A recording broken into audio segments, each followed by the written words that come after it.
Welcome to Atheist Bulletin. I am Dr. Sabram, Atheist Center, Vijayawada. I am Pramila, Atheist Center, Vijayawada. ముఖ్యాంశాలు: సామాజిక మార్పు, అభివృద్ధి నాస్తికత్వంతోనే సాధ్యం. ప్రముఖ నాస్తికులు గోరా. రాజ్యపాలనలో మత ప్రమేయం ఉండకూడదు. ప్రభుత్వం సెక్యులర్గా ఉండి తీరాలి. American atheist Madalyn Murray O'Hair. నుదిటి రాత, కర్మఫలం అనేవి మూఢనమ్మకాలే. డాక్టర్ సమరం. కులగణన విషయంలో నాస్తికత్వం చేసిన కృషి. నాస్తిక కేంద్రం. అక్టోబర్ 2న విజయవాడ నాస్తిక కేంద్రంలో నేరస్తుల సంస్కరణ, జీవన ప్రభాతం పుస్తకావిష్కరణ సభ. విద్యార్థులను అమితంగా ఆకట్టుకుంటున్న గోరా టెక్నోహబ్. విజ్ఞానానికి, వికాసానికి యూట్యూబ్లో సమరన్ ఛానల్స్. ముఖ్యాంశాలు చూశారు కదా, ఇక వివరాల్లోకి వెళ్దాం. డాక్టర్ గారు, సామాజిక మార్పు, అభివృద్ధి నాస్తికత్వంతోనే సాధ్యమని ప్రముఖ నాస్తికులు గోరా గారు అన్న మాటలను కాస్త వివరించండి. నిజమేనమ్మా, గోరా గారు చెప్పింది అక్షరాల నిజం అంటారు. సామాజిక మార్పు, అభివృద్ధి రెండు నాస్తికత్వం ద్వారానే సాధ్యం. ప్రతి ఒక్కరు కొడతారు, సమాజంలో మార్పు రావాలి, సమాజంలో అభివృద్ధి రావాలి, అభ్యుదయం రావాలని అందరూ అంటారు. చాలా అభ్యుదయవాద అందరూ అంటారు. ఆశలు అనుకోవచ్చు, ఎందుకంటే వాళ్ళకి ఇంకా బుర్రంతా బూజు పట్టి ఉంటుంది కనుక. కానీ ఎవరైతే సమాజం అభివృద్ధి చెందాలి అనుకుంటారో, మానవులందరూ సుఖంగా ఉండాలనుకుంటారో, ఎవరైతే అసమానతలు లేని సమాజం రావాలని కోరుకుంటారో, ఈ అభ్యుదయవాదులందరూ కూడా మార్పు రావాలి, అభివృద్ధి రావాలి, అభ్యుదయం రావాలని కోరుకుంటారు. కానీ మన దేశంలో చూసినట్లయితే ఇదంతా కూడా ఆ కళలు ఉన్నాయే, అభ్యుదయమైన కళలు చాలా వరకు కళలుగానే మిగిలిపోతున్నాయి. కారణం ఏంటి? ఆస్తిక భావజాలం. ఆస్తిక భావజాలం అభివృద్ధిని లేకుండా చేస్తుంది. ఎందుకంటే ఈ ఆస్తిక భావజాలంలో, ఆస్తిక సమాజంలో అనేక రకాల ఆచారాలు ఉంటాయి, సాంప్రదాయాలు ఉంటాయి, సిద్ధాంతాలు ఉంటాయి. అన్నీ దేవునితో సంబంధించింది, దైవ కేంద్రం అన్నమాట. ఏ పండగ తీసుకో దేవునితో ముడి, ఏ సాంప్రదాయం తీసుకో దేవునితో ముడి, ఏ ఆచారం తీసుకో దేవునితో ముడి. అంత దైవభావంతో ఉంటుంది. ఇంక దేవుని దయ మీద జరుగుతుంది. అంత ఏ జరగాలన్నా దేవుని దయ ఉండాలి. అదృష్టం, దురదృష్టం, కర్మ, నుదిటి రాత. ఎవరన్నా దీనంగా ఉన్నారు, పాపు దీనంగా ఉన్నాడు, ఏం చేద్దాం, అతను కర్మ అతనికి ఏం చేసుకున్నాడో పూర్వజన్మలో ఆ కర్మఫలం కూడా అనుభవిస్తున్నాడు అంటాడు. దయ చూపిస్తాడు పేరుకి, కానీ అలాంటి వ్యక్తుల బతుకుల్ని బాగు చేద్దాం అనే తప్పని వాళ్ళలో ఉండదు, దానికి కృషి చేయరు. కారణం ఏంటి? కర్మ సిద్ధాంతం. ఏం చేశాడు? ఏ పాపం చేసుకున్నాడు, దేవుడు దయలేదు అని చాలా పడున్నాడు. వాడు కర్మ, వాడు నువ్వు రాత. ఇది ఆస్తిక భావజాలం. మరి ఎక్కడ చూసి అభివృద్ధి, ఏ రంగం అభివృద్ధి మనం కోరుకోవడం సరే. ఇక అన్ని ఇలాంటివన్నింటినీ పూర్వజన్మ, పునర్జన్మ, అదృష్టం, దురదృష్టం, ఇవన్నీ కూడా గుడ్డిగా నమ్ముతుంటారు జనాలు. ఆశలు గుడ్డిగా నమ్ముతారు. అంతేకాకుండా మార్పు రాకుండా, అభ్యుదయం జరగకుండా, సమార్థం రాకుండా ఈ ఆస్తిక సిద్ధాంతాలు అడ్డుపడుతుంటాయి. వ్యత్యాసాలు అలాగుంటాయి. కులాలు, మరి ఆస్తికత్వం అంటేనే కులాలు, మతాలు, వైరుధ్యాలు, వివక్షత. ఒకడు అగ్ర కులస్తుడు, ఒకడు నెమ్మరు కులస్తుడు. అసలు ఒకడేమో బాగా దేవుడి దయ వల్ల డబ్బు సంపాదిస్తాడు, ఒకడు కట్టికి పేదవాడు. వాడి కర్మ. వాడు అంత చక్కగా అంత డబ్బుతో ఉన్నవాడు వీడు ఎందుకు పడుతున్నాడు? వీడి కర్మ. వాడు చేసిన కర్మ ఫలితం అది. అంచేత ఈ ఆస్తికత్వంలో మార్పు రాకుండా అడుగుతుంది. ఈ ఇంకా పైగా మనం ఈ ఆస్తికత్వం తీసుకున్నట్లయితే ఆ ఆస్తికత్వంలో మహిళని కించపరిచే విధంగా ఎన్నో రకాలంటే ఆచారాలు సాంప్రదాయాలు అంటే అది నువ్వు మనుస్మృతి తీసుకో. మనుస్మృతి అనేది వాళ్ళ నిజంగా ఆచారాలని, సాంప్రదాయాలని, వ్యవస్థలని ఏ రకంగా వ్యవస్థ అనేది ఉండాలని మనుస్మృతిలో వేస్తారు. ఆస్తిగా ఎవరైనా మనుస్మృతి అంతా చెత్త తీసిపారి ఒక్కడ అంటాడా? అండు ఎందుకంటే అండు ఆ మనుస్మృతిలో ఎంత ఎంత చెత్త చెదారం ఉంటుంది మనుస్మృతి నిండా. చివరిగా ఉంటారు అంత కర్మ ఫలితం అనుభవించక ఏం చేస్తాడు? భగవద్గీతనే చెప్పాడు కర్మ ఫలితం ఎక్కడ పోదని. ఒక పక్క భగవద్గీతలో నువ్వు కర్మయోగవు, నువ్వు కష్టపడి పని చెయ్యి అచ్చే అంటాడు. రెండో పక్క నీదేముంది అంతా విధిలిఖితం అంటాడు. అదే భగవద్గీత రెండు పరస్పర విరుద్ధమైనవి. ఒక పక్క పని చేయి, ఫలితం గురించి ఆలోచించకు, పని చేయి అంటాడు. ఫలితం గురించి ఆలోచించకు అంటాడు. చివరికి ఫలితం లేకపోతే అంత కష్టం చేసేసాను లేకపోతే ఏమంటాడు? వీరికి ఒక కొమ్మరి దాని మీద కొమ్మరి కొండ చేస్తాడు కదా, ఆ కొమ్మరి చక్రం మీద ఏ రంగైతే కొండని తిరుగుతుంటుందో కొమ్మరి చేస్తాడు. ఆ రంగానే కొమ్మరి చేతిలో కొండ ఎలాగా ఉంటుందో ఆ రంగానే భగవంతుడి చేతిలో నువ్వు కూడా అంతే. అంటే నీకేం లేదు, నువ్వు ఏమనుకునే చేయలేవు, నువ్వు ఎంత అనుకున్నా అనవసరమే. దైవనిర్ణయం ఎలా ఉంటే అంతే. ఇంకేంటి భగవద్గీత కర్మ సిద్ధాంతం? పని చేయి కర్మయోగం. ఇక ఏం జరిగిన ఇక కర్మయోగంలో మళ్ళీ నోరు మూసి పడుండు, నీకేమీ లేదు, నీకు స్వేచ్ఛ లేదు, ఏం లేదు. నువ్వు ఏం చేసినా ఆ దేవుడు తలుచుకుంటే నువ్వు బాగుపడతావు, అయితే లేదు. ఇది ఆస్తిక సిద్ధాంతం. ఎక్కడి నుంచి వస్తుంది మార్పు ఈ ఆస్తిక సమాజంలో? ఆలోచిస్తే నిరంతకాలం. అలాగే మహిళలకి కించపరిచేటి ఎన్ని సాంప్రదాయాలు. అందుకనే అప్పుడు సతీసాగమనం పెట్టేసి భర్త పతే దైవం, ఆ దైవం పేరు నువ్వెందుకు పో బతుకుందాన్ని మంటల్లో పడేశారు, తల్లిదండ్రులే పడేశారు. ఎంత ఇన్హ్యూమన్ అనేటువంటి ఆస్తిక సమాజం. మార్పు వస్తుందా? ఎలా మార్పు వస్తుంది ఆస్తిక సమాజంలో ఆస్తికత్వం ద్వారా? అందుకని ఎన్ని దశాబ్దాలు గడిచినా, ఎన్ని శతాబ్దాలు గడిచినా ఈ సమాజంలో ఇలా ఉండడానికి కారణం. అలాగే శాస్త్ర విజ్ఞానాన్ని, శాస్త్రపదాన్ని అసలు పెంపొందించారు. సైంటిస్టులు మొట్టమొదటిలో ఎంత కష్టపడ్డారు.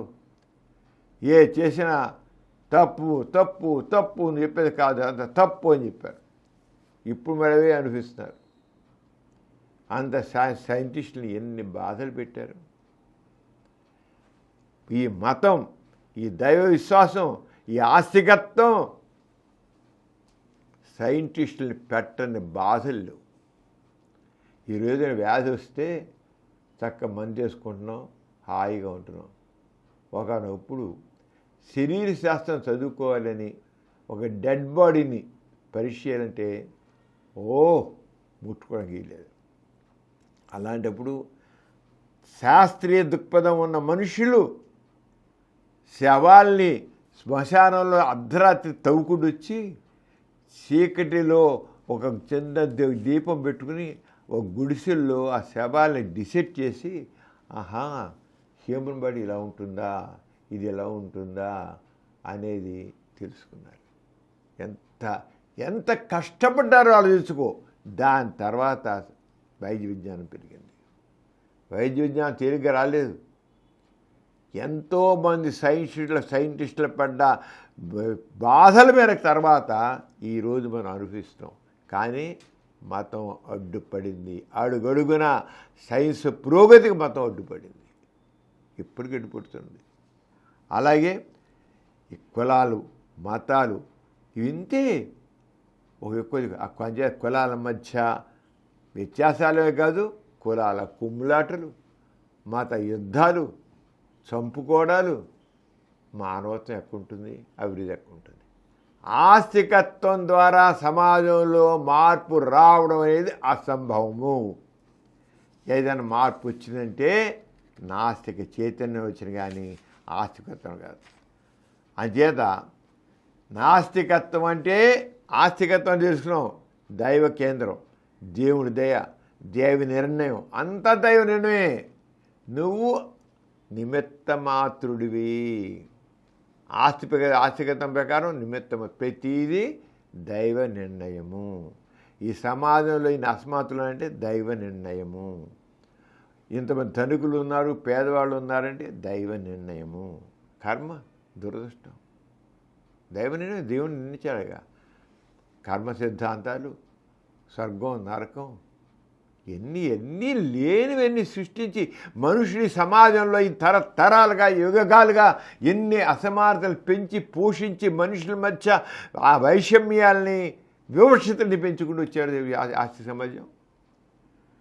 కానీ నాస్తికత్వం అంటే మానవ కేంద్రం. ఆస్తికత్వం దైవ కేంద్ర సిద్ధాంతం, అంతా దేవుని నిర్ణయమే. నాస్తికత్వం మానవ కేంద్ర సిద్ధాంతం. ఆ మానవ సిద్ధాంతం ద్వారా మానవత్వానికి, సమానత్వానికి కృషి చేయడం ఉంటుంది, వ్యక్తి స్వేచ్ఛకి ఉంటుందన్నమాట.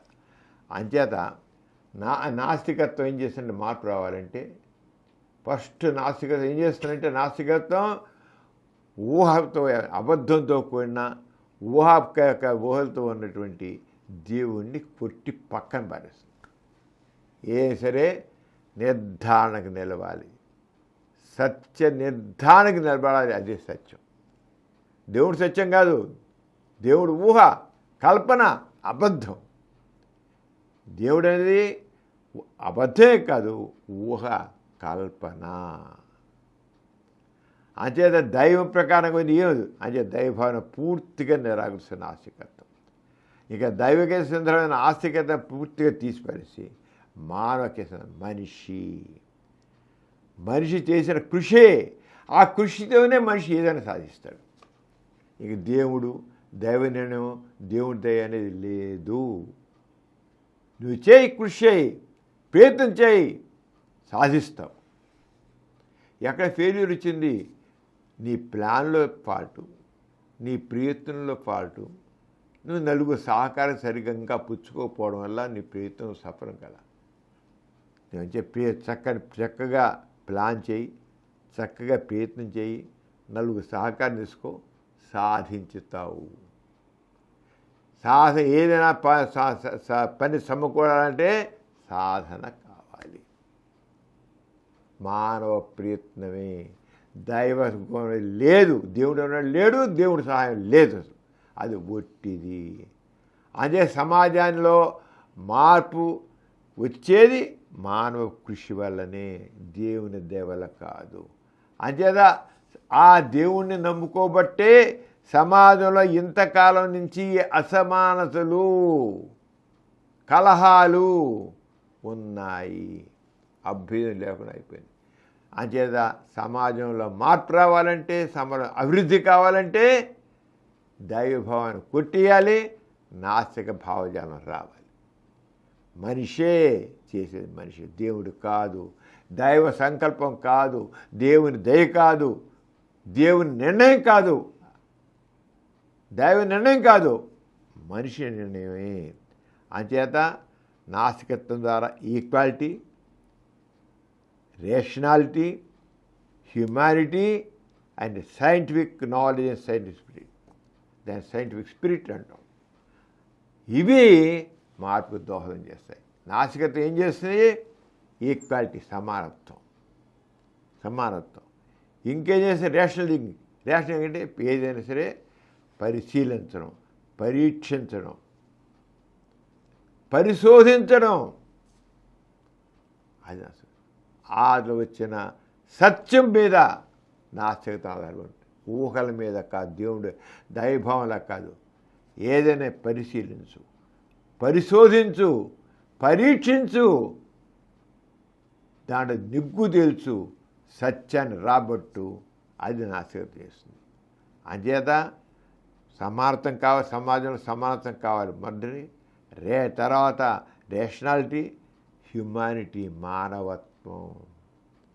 మానవులందా ఒకటే, అందరూ హాయిగా ఉండాలి, కొట్టుకోవడం, చంపుకోవడం కాదు. మానవత్వం అంటే అందరు హ్యాపీగా ఉండాలి. నేను హ్యాపీగా ఉంటే సరే. అక్కడ మా ఆస్తికత్వంలో అయితే వాడికి ఏదో సంపద ఉంటే హాయిగా ఉంటాడు, వాడు లేనివాడు బాధపడుతుంటే ఏం చేద్దాం, వాడు కర్మ అంటాడు. అక్కడ మానవత ఎక్కడుంది? అమానుష్యం ఉంది. కొంతమంది వ్యక్తులు తిండి లేకుండా, ఉండడానికి గూడు లేకుండా చస్తూ ఉంటే వీడు అక్కడ సుఖ సౌఖ్యాలు పొందుతూ విలాసాల్లో గడుపుతున్నాడంటే ఇది మానవత్వం? ఎలా అవుతుంది మానవత్వం? ఆస్తికత్వంతో ఇన్ని దశాబ్దాలుగా, శతాబ్దాలుగా, యుగాలుగా ఆ మానవత్వం లేకుండా ఉండబట్టే సమాజంలో నేను అసమానతలు ఉన్నాయి. ఇంకా అభ్యుదయం ఎక్కడి నుంచి వస్తున్న? ఆస్తికత్వం ద్వారా, నాస్తికత్వం ద్వారా ఉంటాయి. ఎందుకని? Equality, rationality, humanity and scientific spirit, దాని మీద నాస్తికత్వం ఉంటుంది. అంటే సమాజంలో అభివృద్ధి కావాలి అన్నారంటే నాస్తికత్వం ద్వారానే హుస్సేన్ గోరా గారు అన్నారంటే అది చాలా వరకు ఇలాగే. అలాగే నాస్తికత్వంలో కులం లేదు, మతం లేదు, జాతి లేదు, జాతి విభేదాలు లేవు, వర్ణ వివక్షతలు లేవు.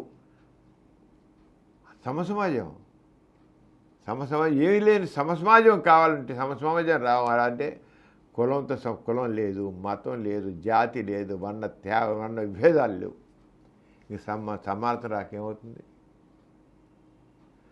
అక్కడ నాస్తికత్వాన్ని గోరా గారు సమాజంలో అభివృద్ధి రావాలన్నా, సమానతం రావాలన్నా, పురోగమనం కావాలన్నా, అభ్యుదయం కావాలన్నా నాస్తికత్వమే అన్నారంటే ఇవన్నీ మూలం. ఆస్తికత్వం రాదని తెలుసుకున్నాం. ఎందుకని? ఆ ఆస్తిక సిద్ధాంతాలు కనుక, దైవ నిర్ణయాలు కన్నా అది అనుకుంటారు కనుక, సమాజంలో మార్పు కోసం కృషి చేయరు కనుక. అలాగే హేతుబద్ధంగా, వాసక దృక్పథంతో, సత్య నిర్ధారణతో కూడా నిర్ణయాలని తీసుకోవడం ఉంటుంది. ఏ నిర్ణయం తీసుకోవాలన్నా సరే హేతుబద్ధంగా, వాసక దృక్పథంతో, సత్య నిర్ధారణతో కూడినది. మూఢనమ్మకాలకి స్థానం లేదు. ఆస్తికత్వం అంతా మూఢనమ్మకాలుగా. దేవుడు ఒక పెద్ద మూఢనమ్మకం, కర్మ సిద్ధాంతం పెద్ద మూఢనమ్మకం, అదృష్టం దురదృష్టం పెద్ద మూఢనమ్మకం, స్వర్గం నరకం పెద్ద మూఢనమ్మకం. ఇవన్నీ మూఢనమ్మకాలే. మూఢనమ్మకాలు అంటే దాంట్లో బుద్ధి జ్ఞానం ఉండదు, మూఢంగా గుడ్డిగా నమ్మడం. అంచేత ప్రతి వ్యక్తి గౌరవప్రదంగా బతికేటట్లు, స్వేచ్ఛాయుతంగా, బాధ్యతాయుతంగా, ఎటువంటి అపోహలకి, అనుమానాలకి తావు లేకుండా వేరే వ్యవహరించేట్లుగా ఒక వాతావరణం నెలకొనాలంటే నాస్తికత్వం కావాలి. స్వేచ్ఛగా ఆలోచించాలి, సమాజం గురించి ఆలోచించాలి, సామాజిక దృక్పథంతో ఆలోచించాలి, మానవులందరికీ అవకాశాలు ఆలోచించాలంటే స్వేచ్ఛగా ఆలోచించి చేయాలంటే అది ఆస్తికత్వం. అయితే కర్మ ఎందుకు ఇంత చేస్తావు నువ్వు, వాడి కర్మ అనిపిస్తాడు, వాడి ఆలోచనకు ఈ సమాజం ఎన్ని ఏం లేదు, దైవ నిర్మాణం అంతాను అని అంటుంది నాస్తికతనంతో. నా ఈ సమాజంలో అసమానత తొలగించేది నువ్వే, మనమే. కృషి చేద్దాం, పోతాయి అంతే. ఈ కులమతాల మనమే పెట్టుకున్నాం, తీసి పారేద్దాం. అది అందరికీ లాభం చేకూరే విధంగా శాస్త్ర విజ్ఞానాన్ని, శాస్త్రకృదాన్ని పెంపొందించడం నాశనం. ప్రశ్నించే తత్వాన్ని, పరిశీలించే తత్వాన్ని ప్రతి ఒక్కరిలో నాస్తికత్వం ప్రవేశపెడుతుంది. ప్రతి వాళ్ళ రీజనింగ్, క్రిటికల్ థింకింగ్ చిన్నప్పటి నుంచి చదువులోంచి వాడు ఒక మొదటి నుంచి ప్రశ్నించు, పరిశీలించు, పరీక్షించు, నువ్వు సునిశ్చితంగా దాన్ని ఆలోచించు. దాన్ని క్రిటికల్ థింకింగ్ అంటాం. చెయ్యి చిన్నప్పటి నుంచి. ఇప్పుడు అలా చేస్తాం, చెప్పని పుక్కిడి పురాణ కథలన్నీ చిన్నపిల్ల కథలు చెబుతుంటాం. పుక్కిడి పురాణాలు గాథలు, అర్థం లేని ఇర్రేషనల్ స్టోరీస్ పెట్టి చిన్నపిల్లల బుర్రలంతా చెరగొట్టి దేవుళ్ళు, దెయ్యాలు, రాక్షసులు కథలు చెప్పి మనుషుల బుర్రలను పాయిజన్ చేస్తుంది ఆస్తికత్వం. ఎలా వస్తుంది అభివృద్ధి? రాదు. ఎందుకు ఈ సమాజంలో ఈ రకమైన అసమానతలు ఉన్నాయి? ఈ బీదగొప్ప తేడా ఎందుకు ఉన్నాయి? కొందరు అవకాశాలు లేకుండా ఎందుకు పడున్నారు? దేనివల్ల అని ఆలోచించండి. ఒకటే అది దైవ నిర్ణయం. ఆస్తికత్వం ఏం అంతా దైవ నిర్ణయం అనుకుంటే పరిస్థితి. నాస్తికత కాదే. ఇది కారణం పరిశీలించు చైతన్యం తెలియదు ఆత్మ. అందరు మానవులంతా ఒకటే కదా, చేయని చెప్తుంది. మనిషిని మంచితనం వైపు, మంచి ఆలోచన వైపు, సమానత్వం వైపు నడిపిస్తుంది నాస్తికత. అది నా గొరగ. అభివృద్ధి కావాలంటే నాస్తికతం కావాలి, అభ్యుదయం కావాలంటే నాస్తికతం కావాలి, మార్పు కావాలంటే నాస్తికతం కావాలి. ఎందుకు చూడు, ఇన్ని రకాలు మనం ఆలోచిస్తే అన్నింటిలో నాస్తికత్వం అవసరం అవుతుంది. ఆస్తికత్వం కాదు. ఆస్తికత్వం అభివృద్ధి నిరోధకమైనది, అభివృద్ధి జరగకుండా చేస్తుంది. ఇంతవరకు మనం ఏదైనా తీసుకున్నట్లయితే ఇంతవరకు వైజ్ఞాన వ్యాప్తి, ఒక విజ్ఞానం అభివృద్ధి చెందే చెప్పాను మీకు. వైద్య శాస్త్రం అభివృద్ధి చెందడానికి ఇంత కష్టపడ్డా. అంచేత సైన్స్ డెవలప్ అయిందన్న. మహిళల్లో సమాజంలో ఈరోజు సమాజంలో మహిళలకు ఒక రకమైన స్థానం ఉంటే, గౌరవం ఉందంటే ఆ గౌరవం చేసుకున్నా. అలాగే దళితులు ఇంతవరకు దళితులు అంటరాని వాళ్ళకి ఎంత అనగదొక్కబడిన వెనకబడిన వాళ్ళకి ఉండేది. ఆ దళితుల్లో మేము అందరితో సమానమైన ఒక ఆత్మ గౌరవాన్ని, సెల్ఫ్ రెస్పెక్ట్ని తీసుకొచ్చిందంటే ఆస్తికత్వం కాదు. ఆస్తికత్వం చేసింది దళితుల్ని నీదంతే దైవ నిర్ణయం. నువ్వు దేవుడిని నాలా పుట్టించాడు, అస్పృశ్యంగా పుట్టించాడు, దళితుడిగా పుట్టించాడు. నీ స్థానం అంతే, అర్థమైన ఇది. అది దైవ నిర్ణయం అని ఇంతవరకు సమాజంలో అణగచుంటే ఈనాడు దళితులుగా ఎవరైతే దళితులుగా పేర్కొనబడ్డారో వాళ్ళు ఈరోజు సమాజంలో ఒక మంచి స్థానాన్ని సంపాదించగలుగుతున్నారంటే దానికి కారణం నాస్తిక చైతన్యం. ఆస్తికత్వం కాదు కాదు కాదు. ఎన్నో దశాబ్దాలుగా మనుస్మృతి దిగించి శతాబ్దాలుగా దళితులుగానే ఉన్నారు. ఇప్పుడు నీకు మార్పు వచ్చిందంటే నాస్తిక చైతన్య సమాజం వస్తున్నట్టే అయింది. అలాగనే బానిసత్వానికి వ్యతిరేకంగా అప్పుడు ఏంటి, నీగ్రోల్ని పశువుల్లాగా చూశారు. నల్లవాడు నీగ్రోల్ని పశువులుగా. నీగులు అమ్ముకునేవాడు, మనుషుల్ని అమ్ముకునేవాళ్ళు. బానిసల వ్యాపారం జరిగింది. మనుషులు అమ్ముకోడండి, ఒక జంతువులు అమ్మేట్లుగా సంతలో జంతువులు అమ్మేట్టుగా నీగ్రోల్ని అమ్మారు. ఏమిటి ఆస్తికత్వం? ఎందుకని? వాళ్ళంతే, వాళ్ళ పుట్టికే అంత. అటువంటి దయనీయమైన పరిస్థితి ఆస్తికత్వం ద్వారా వచ్చింది. దాన్ని తీసి వెళ్ళిన అబ్రహాం లింకన్ దానికోసం ఎంత కృషి చేశాడు. అలా చేపట్టి ఎవరు చేశారు? ఏ చైతన్యం, నాస్తిక చైతన్యం వల్ల దళితులు ఈరోజు గౌరవిస్తున్న, నీగ్రోలు అన్న వాళ్ళు నల్ల జాతీయులు ఈరోజున నించుని సంగతి చేయగలుగుతున్నారన్న కారణం నాస్తిక చైతన్యం కానీ ఆస్తికత్వం కానే కాదు. అలాగే ఇక దోపిడీకి వ్యతిరేకంగా ఎన్నో పోరాటాలు జరిగాయి. దోపిడీకి అవన్నీ కూడా నాస్తిక చైతన్యంతో కూడుకున్నవి. దుర్మార్గానికి దోపిడీకి ఆస్తికత్వంలో ఎటువంటి అభ్యుదయం జరగలేదు. ప్రజాస్వామ్య విధానంలో ఈనాడు సెక్యులరిజం అంటున్నాం. ప్రజాస్వామ్య రాజకీయాలు ఉంటే మతాధిపతులు చేసే పూర్వకాలం పాలన జరగాలంటే రాజు మత గురువు ఇద్దరు కలిసేవాడు. మతంలో చెప్పుందయ్యా, ఆ ప్రాచీన గ్రంథాలు రాసింది, వాళ్ళు చేయంటే అట్లా రాజులు చేసేవాడు, వీడు కూడా వాడి ప్రాతినిధ్యం ఉండేది. మత గ్రంథాల్లో రాసినట్లే నువ్వు చెయ్యాలి. నువ్వు బయలుట్ చేయడానికి అధికమైన దాన్ని వీలు లేదు. ఇప్పటికీ సాగుతున్నాయి కొన్ని చోట్ల.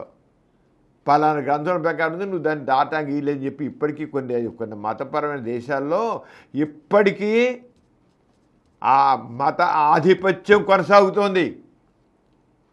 మత గురువు ఆధిపత్యం కొనసాగుతోంది.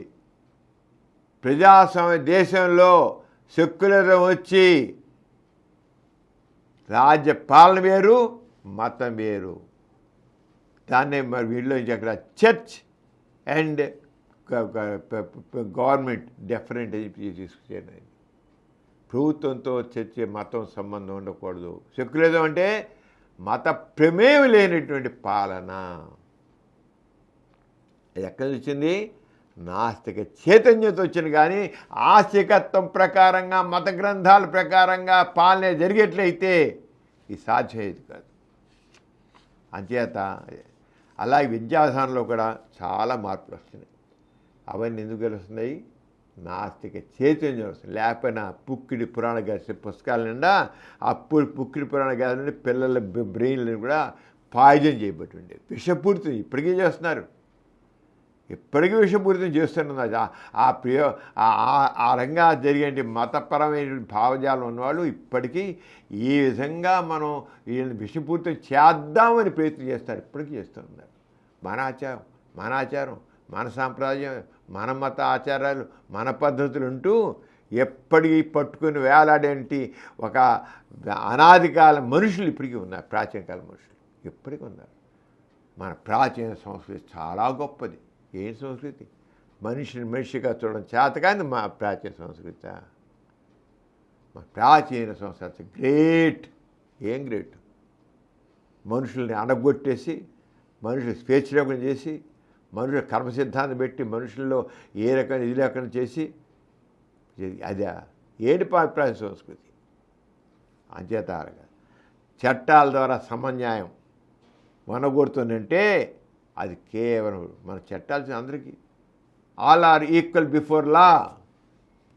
మన భారతదేశంలో చూసినట్లయితే all are equal before law. చట్టం ముందు అందరూ సమానమే. వాడు ఎంత ధనవంతుడు కావచ్చు ఎంత పేదవాడు వాడు ఏ మతస్థుడు కూడా ఎక్కువ చట్టం ముందు అందరూ సమానమే. ఎక్కడి నుంచి వచ్చింది? నాస్తిక చైతన్యం వల్ల వచ్చింది. మతపరం కాదు, లేకపోతే మనుస్మృతి వల్ల కాదు, వేదాల వల్ల కాదు, ఉపనిషత్తుల కాదు, భగవద్గీతలు కాదు. అడగదు కదా, కేవలం నాస్తిక చైతన్యంలో వచ్చిందంతే. అంచేత అదే ఆస్తిక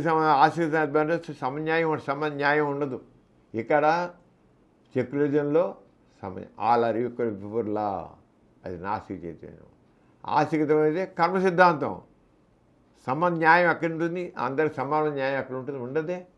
ఉండదు. అలాగే ఇక మన నాస్తికం వల్ల ఎన్నో అభ్యుదయమైన నిర్ణయాలు తీసుకోవడం జరుగుతుంది.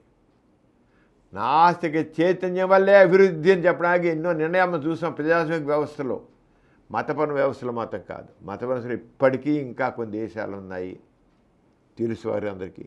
అక్కడ ఆ మత గ్రంథం ప్రకారం మత గ్రంథంలో ఏం చెప్పారో ఆ రంగానే ఆడవాళ్ళు అలా ఉండాలి, వీడు ఇలా ఉండాలి, ఆ సిద్ధాంతాలు అలా ఉండాలి, వాళ్ళ పెళ్ళిళ్ళు అలా ఉండాలి, వాళ్ళ పిల్లలు అలా ఉండాలి, ఆ చదువులు ఉండకూడదు, వాళ్ళు ఏ పని చేయకూడదు, ఏం చేయకూడదు. ఇప్పటికీ మహిళల్ని అణిచిపెట్టి పనికిరాని వాళ్ళకి చేసి వాళ్ళ శక్తి సామర్థ్యాలను నాశనం చేసేటి దేశాల్లో ఇప్పటికీ ఉన్నాయి.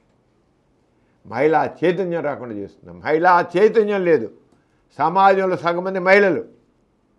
అంచేత కులం మతం జాతి వివక్షత లేకుండా మనుషులందరూ ఒకటేలాగేదంటే నాస్తికత్వం వల్లనే. ఆస్తికత్వం మనుషుల్ని విడదీస్తుంది, నాస్తికత్వం మనుషుల్ని కలుపుతుంది. ఆస్తికత్వం మనుషుల్ని విడదీస్తుంది, నాస్తికత్వం మనుషులకు కలుపుతుంది. సామాజిక అభివృద్ధి, అభ్యుదయం, పురోగమనం నాస్తికత్వం వల్లనే. నాస్తికత్వం ద్వారానే విశ్వ కుటుంబం అనేది ఏర్పడుతుంది. అదమ్మ గోరా గారు ఇంత బ్యాక్గ్రౌండ్లో అభివృద్ధి నాస్తిక ద్వారానే అన్నారు. డాక్టర్ గారు, మన ప్రతి బులెటిన్లో సామాజిక పురోభివృద్ధికి మానవ కళ్యాణానికి తోడ్పడిన ఒక ప్రముఖ మహనీయుని గురించి చెప్పుకుంటున్నాం కదా, ఈసారి ఎవరి గురించి చెబుతున్నారు? ప్రిమిల, ఈ రోజున ఒక ధీరమరిత, అమెరికాకు చెందిన ధీరమరిత మేడల్ బుర్రే ఊహేల్. ఆమె అమెరికాలో ఒక ప్రముఖ నాస్తికోద్యమ నాయకురాలు మేడల్ బుర్రే ఊహేల్. ఆవిడ ఎంత ధైర్యవంతురాలంటే ఇంత అంత కాదు. నాస్తికత్వమే సరైనది, ఈ మత సిద్ధాంతాలు పనికిరావు నిర్భయంగా చెప్పారు. అసలు చిన్నప్పటి నుంచి ఆవిడలో ఈ మతపరమైన చూస్తుంటే అన్నిట్లోని ఇదేంటి అసలు ఎందుకు ఇలా ఉండాలి, ఏమిటిదంతా అనేది ప్రశ్నించడం చిన్న తన నుంచి మొదలైంది.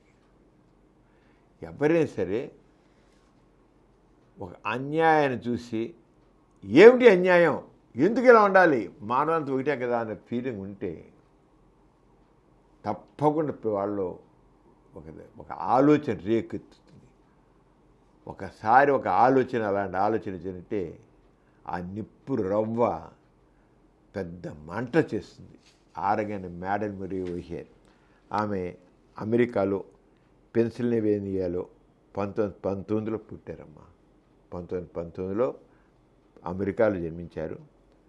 తర్వాత చిన్నప్పటి నుంచే చదువుతున్నటువంటి వాడికి సమాజంలో ఏమిటి అక్కడ మతపరమైన చాలా స్కూల్లో పాఠాలు చెప్పిన దగ్గర నుంచి ఆ బైబిల్ బోధన చేస్తుంటే ఏంటి ఇంత అర్థం లేని బైబిల్లో ఇవి కథలేంటి ఇవన్నీను, దేవుడు ఇలాంటి సముద్రం విడిపోవడం అది ఎక్కడ జరుగుతుందా, అసలు ఆ దేవుడు అనేవాడు ఎక్కడ ఉన్నాడు అసలు మనిషి, ఏంటి అసలు సముద్రం విడిపోవడం ఏంటి, దాంట్లో మనిషి వెళ్ళిపోవడం ఏంటి, ఈ కథలేంటి అసలు ఇవన్నీ కథలు కావచ్చు ఏంటి, ఇవ్యా చదువు జాన పిల్లలు కాదు చదువులు, నిజం ఎక్కడుంది, నిజం ఇప్పట్లో అబద్ధాలు చెబుతున్నావు పిల్లలకి. ఆవిడ అక్కడి టీచర్లు తిరుగుబాటు చేసింది, ఇదంతా అబద్ధము, ఏంటి దీనిలో ఎక్కడి నిజం చెప్పండి అని అడిగింది. చిన్నతనంలో అడిగింది ఆవిడ. ఇది ఎలా సాధ్యం, దేవుడి గురించి రావడానికి లేను స్కూల్స్ మానేసి చదువుకోవడం మానేసింది. టీచర్ చెప్పే సమాధానం నచ్చక ఆ స్కూల్స్ మనకి స్కూల్లో చేరింది. చిన్నతనంలోని అర్థం లేని కథలు చెబుతారా ఆ బైబిల్ బోధనలా, ఏంటి బైబిల్లో ఏంటి ఈ కథలేంటి ఇవన్నీ, ఒక్కదానికి పొంతం లేదు పాడు లేదు, అసలు బుర్రలేని కథలు నేను తిరుగుబాటు చేసి చిన్నతనంలో చివరికి లా చేసింది ఆవిడకి రీజనింగ్ కావాలి అంతే. చిన్నప్పుడు ప్రశ్నించు, పరిశీలించు, పరీక్షించు, ప్రశ్నించినట్టు చాలా నిజంగా వెరీ డైనమిక్ లేడీ ఆవిడ. చాలా అలా ఉండేవరకు చివరికి ఆవిడ పెళ్లి చేసుకుంటే ఒక బాబు పుట్టాడు. 1959లో ఆమె కుమారుడు విలియం ముర్రే బాల్డిమోర్ పబ్లిక్ స్కూల్లో చదువుతాడు.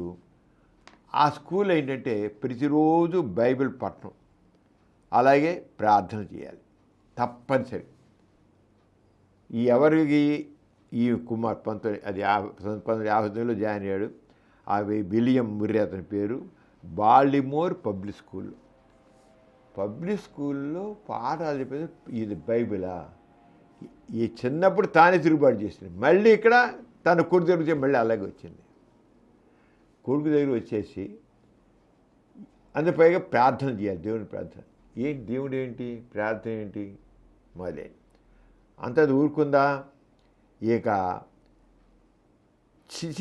అసలు ఇలాంటి విద్యా విధానం పనికిరాదు, మావాడికే కాదు అసలు ఎవరికి పనికిరాదు. మొత్తం టోటల్ విద్యా విధానం తిరుగుబాటు చేసి ఆవిడ ఏం చేసిందంటే కోర్టులో కేసేసింది. పాఠశాలల్లో బైబిల్ పఠనం ఉండకూడదు, ప్రార్థనలు ఉండకూడదు. ఈ ప్రార్థనలు చేయడం వల్ల, ఈ దైవ ప్రార్థనల వల్ల పిల్లల బుర్రల్ని మీరు విషపూరితం చేస్తున్నారు, పనికి రాకుండా చేస్తున్నారు, పిల్లల్ని పనికి రాకుండా చేస్తున్నారు.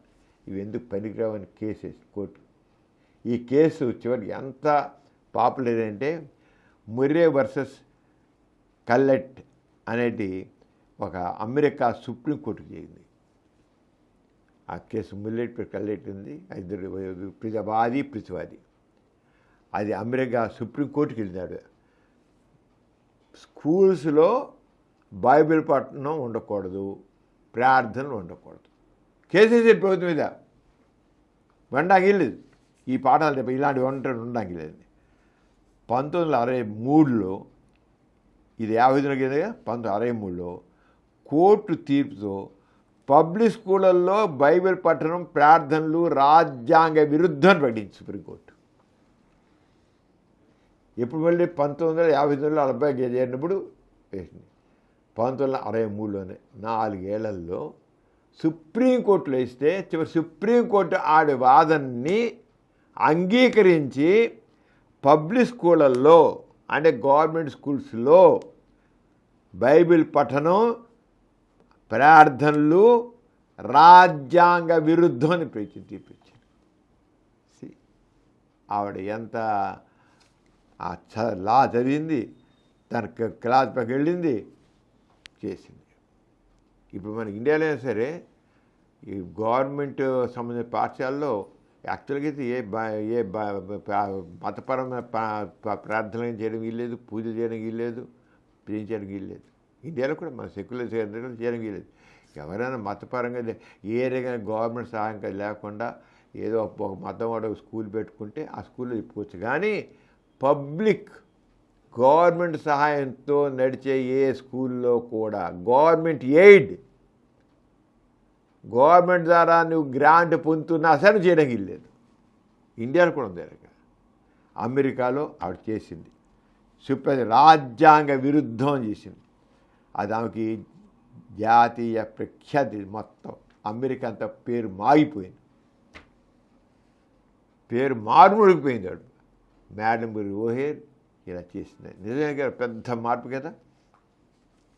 తర్వాత 1963లో అమెరికన్ ఎథిస్ట్ అనే సంస్థను స్థాపించింది.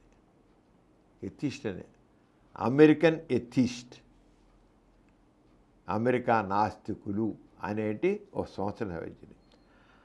ఆ సంస్థ యొక్క ప్రధానమైంది లక్ష్యం ఏంటంటే అమెరికా దేశంలో చర్చ్ అండ్ స్టేట్ అని వేరు చేయాలి. అంటే separation of church and state.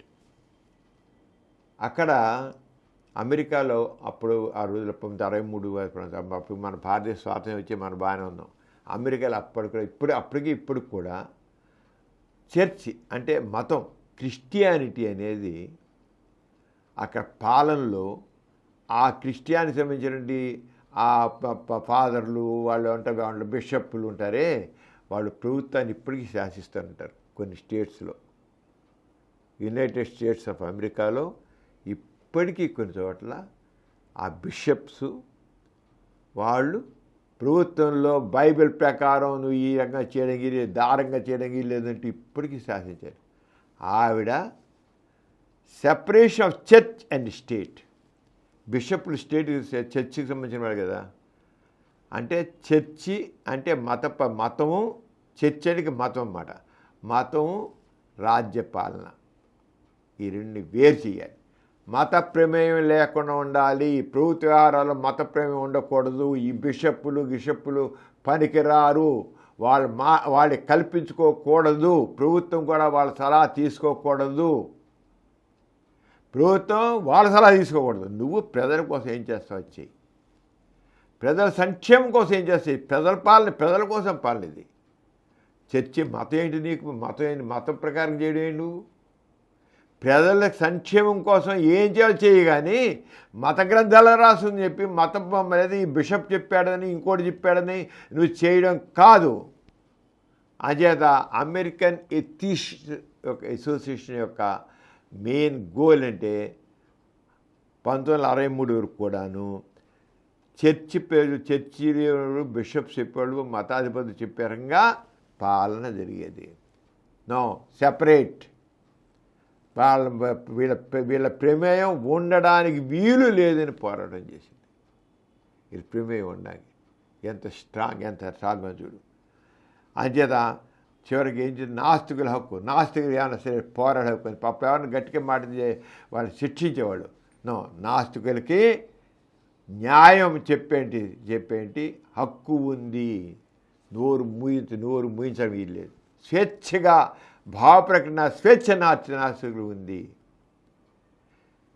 బైబిల్ని ఖండించే స్వేచ్ఛ ఉంది, దేవుని ఖండించే స్వేచ్ఛ ఉంది, మతాన్ని ఖండించే స్వేచ్ఛ ఉంది అని చెప్పి వీరిని నాస్తికుల యొక్క స్వేచ్ఛ, హక్కు, ఈ హక్కుని నువ్వు కాదని వీలు లేదని చెప్పేసి చేసినవాడ. మతం ఆధారంగా వచ్చే ప్రత్యేక అధికారాలు తొలగించాలి. మతాధిపతులకి వాళ్ళకైనా అధికారం గవర్నమెంట్ ఇస్తే వాటిని తొలగించాలి. అనవసరంగా గవర్నమెంట్ ఇస్తామన్నమాట. ఇక ఇక ఊరుకోక ఏం చేసి చట్టపర పోరాటాలు చేసినవాడు మేళమురు హీరో. నేను చూడు ఎంత స్ట్రాంగ్ లేడీ అంటాం. ప్రభుత్వంలో పాఠశాలలో మతపరమైన ఆచారాలు తొలగించడానికి పలు కేసులు వేస్తున్నాడు. ఎక్కడ ఏ స్కూల్లో మత పాఠాలు చేస్తున్నా లేదా ఆచారాల ప్రకారం చేస్తున్నా దాంట్లో చేయడం వీల్లేని కేసులు వేసింది.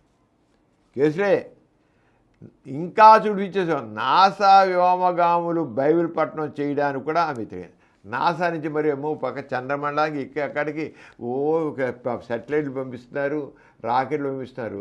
ఆ పంపించే ముందు బైబిల్ పట్టణం. ఇక్కడ కూడా మన భారతదేశంలో కూడా ఏది ప్రారంభించినా బ్రాహ్మణులు పెట్టుకుని వేదపట్నం చేస్తారు, మంత్రాలు చదివిస్తారు కదా. అక్కడ కూడా నాసాకి రాకెట్. ఇక్కడేమో సైంటిస్టులు చేసే ప్రయోగాలు, సైంటిస్టుల ఆలోచనలు.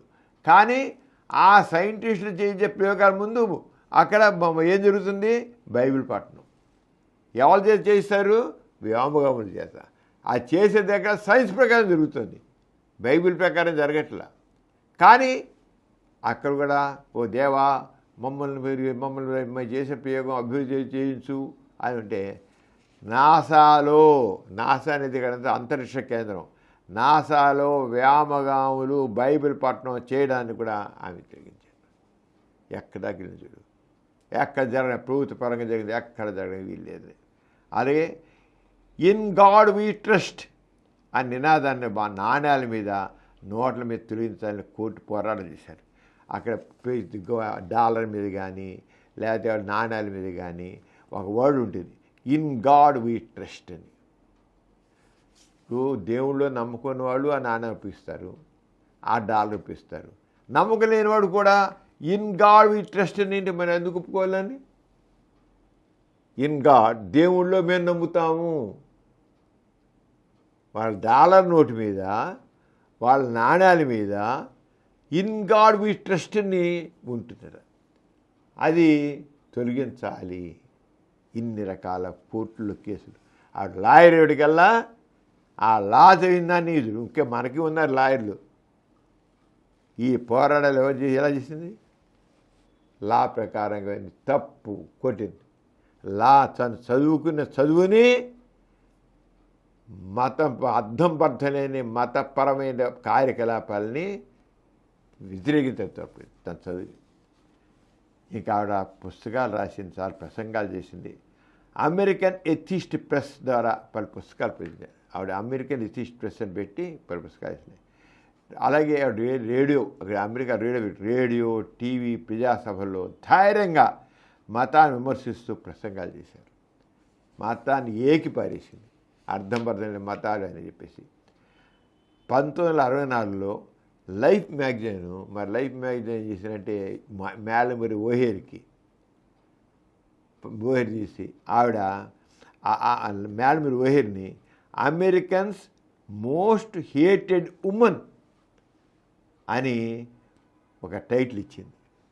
ఆ లైఫ్ మ్యాగజైన్ బాగా పాపులర్ మ్యాగజైన్. దాంట్లో ఇన్ని వాడికి బైబిల్ తప్పు, దేవుడు లేడు అన్న దాన్ని ఆ లైఫ్ మ్యాగజైన్ తట్టుకోలేక ఆ life magazine Americans most hated women అని టైటిల్ ఇచ్చారు.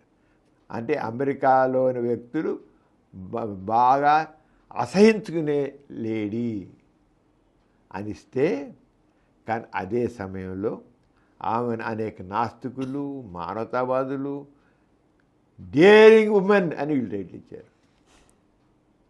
వాళ్ళు హేటెడ్ ఉమెన్ అని ఇస్తే షీ డేరింగ్ లేడీ అని వాళ్ళు టైటిల్ ఇచ్చారు. మోస్ట్ డేరింగ్ లేడీ అని గౌరవించారు. ఆమె మతం అనేది సమాజాన్ని విభజించే సాధనం అంది. మతం అనేది సమాజం విడదీస్తుంది, మతం పనికిరాదు, మతం వల్ల సమాజంలో సమైక్యత ఉండదు,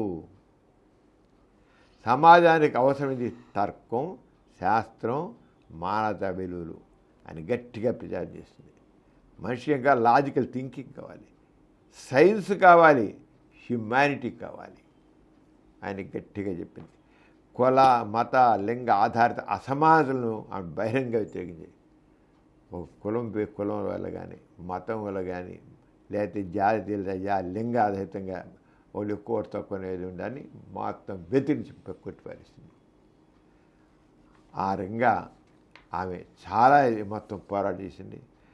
మరి గోరా గారు అమెరికా వెళ్ళినప్పుడు గోరా గారి అమెరికా పర్యటన వెళ్ళినప్పుడు ఆవిడ ఇంకా అమెరికన్ అసోసియేషన్ పెట్టేసి గోరా గారినేమో బాగా పర్యటన చేయించి అమెరికాతో పర్యటన చేసి గోరా గారితో అనేక రేడియో ప్రసంగాలు కూడా చేయించాను. గోరా గారితో బాగా గోరా గారు ఉండగానే ప్రపంచనాథ సభలు అంటే పిలిచారు, రమ్మన్నాండి ఇక్కడ మా ప్రపంచనాథ సభలు పాల్గొనరా అంటే ఆవిడ ఎంత రెవల్యూషన్ లేడీ కదా, మన భారత ప్రభుత్వం ఆవిడకి వీసా ఇవ్వలేదు. వచ్చి ఇంకేం చేస్తుందిరా నాయన అంటే భారత ప్రభుత్వం అంటే అమెరికా ప్రభుత్వం అక్కడ చెప్పుంటే ఇక్కడ భారత ప్రభుత్వం వీసా ఇవ్వలేదు. నాస్తిక సభలో పాల్గొనకుండా గోరా గారు పోయారు. గోరా గారు మరణించిన తర్వాత కానీ ఆవిడ వదిలిపెట్ల పోరాడి చివరికి వీసా సంపాదించి ఇండియా వచ్చింది. ఇండియా వాళ్ళు వీసా ఇవ్వలేదు ముందు. తర్వాత గోరా గారు మరణించిన తర్వాత వచ్చి నాస్తిక కేంద్రం ఉండి నాస్తిక అంతా పర్యటించి మన కార్యక్రమాలను చూసింది. వచ్చిన ఆవిడ వచ్చారు, మేడం నిర్వహించారు, ఆమె కుమారుడు కూడా నాస్తిక కేంద్రం వచ్చారు. అయితే గోరా గారు పోయిన తర్వాత వచ్చింది. గోరా గారు ఉండగా ఇండియా రాలేదు. నాస్తిక మహాసభ పిలిచినప్పుడు మాత్రం ఆవిడ అంటే బాగా మనకి విజయం అనమాట. ఆ రంగా అదే ఇక ఆమె పోరాటం వల్ల అమెరికాలో సార్వజనిక పాఠశాలలో మతపైన పోతలు తగ్గాయి. ఆవిడ చేసే పోరాటం వల్ల అక్కడ పబ్లిక్ స్కూల్స్లో బైబిల్ పఠనం పోయింది, ప్రార్థనలు పోయాయి, అన్నీ పోయాయి. అలాగే ఆమె ప్రారంభించిన అమెరికన్ ఎథిస్ట్ సంస్థ ఇప్పటికీ నాస్తిక ఉద్యమంలో కీలక పాత్ర పోషిస్తుంది ఉంది. అక్కడ అమెరికన్ ఎథిస్ట్ అసోసియేషన్ అమెరికాలో ఇప్పటికి బాగా ఇంపార్టెంట్ రోల్ ప్లే చేస్తుంది. అమెరికాలో ఆమెను నాస్తికత్వానికి చిహ్నం విప్లవాత్మక కార్యకర్తగా గుర్తిస్తారు. నాస్తికత్వాన్ని సింబల్ ఆఫ్ ఎథిజంగా చూస్తారు అండి. అమెరికాలో మేళ్ళు మీరు పోయారంటే అందరికీ తెలుసు, అమెరికాలో అన్ని సింబల్ ఆఫ్ ఎథిజంగా చూస్తారు మాట్లాడ. అలాంటి ఒక revolutionary lady, daring lady మేడన్ బుర్రే ఓహే. Atheist బులెటిన్లో చిన్న విరామం. ఆధునిక కాలంలో చిన్న వయసులోనే యువతలో గుండెపోటు, రక్తనాళాలు మూసుకుపోవడానికి కారణాలు ఏమిటి?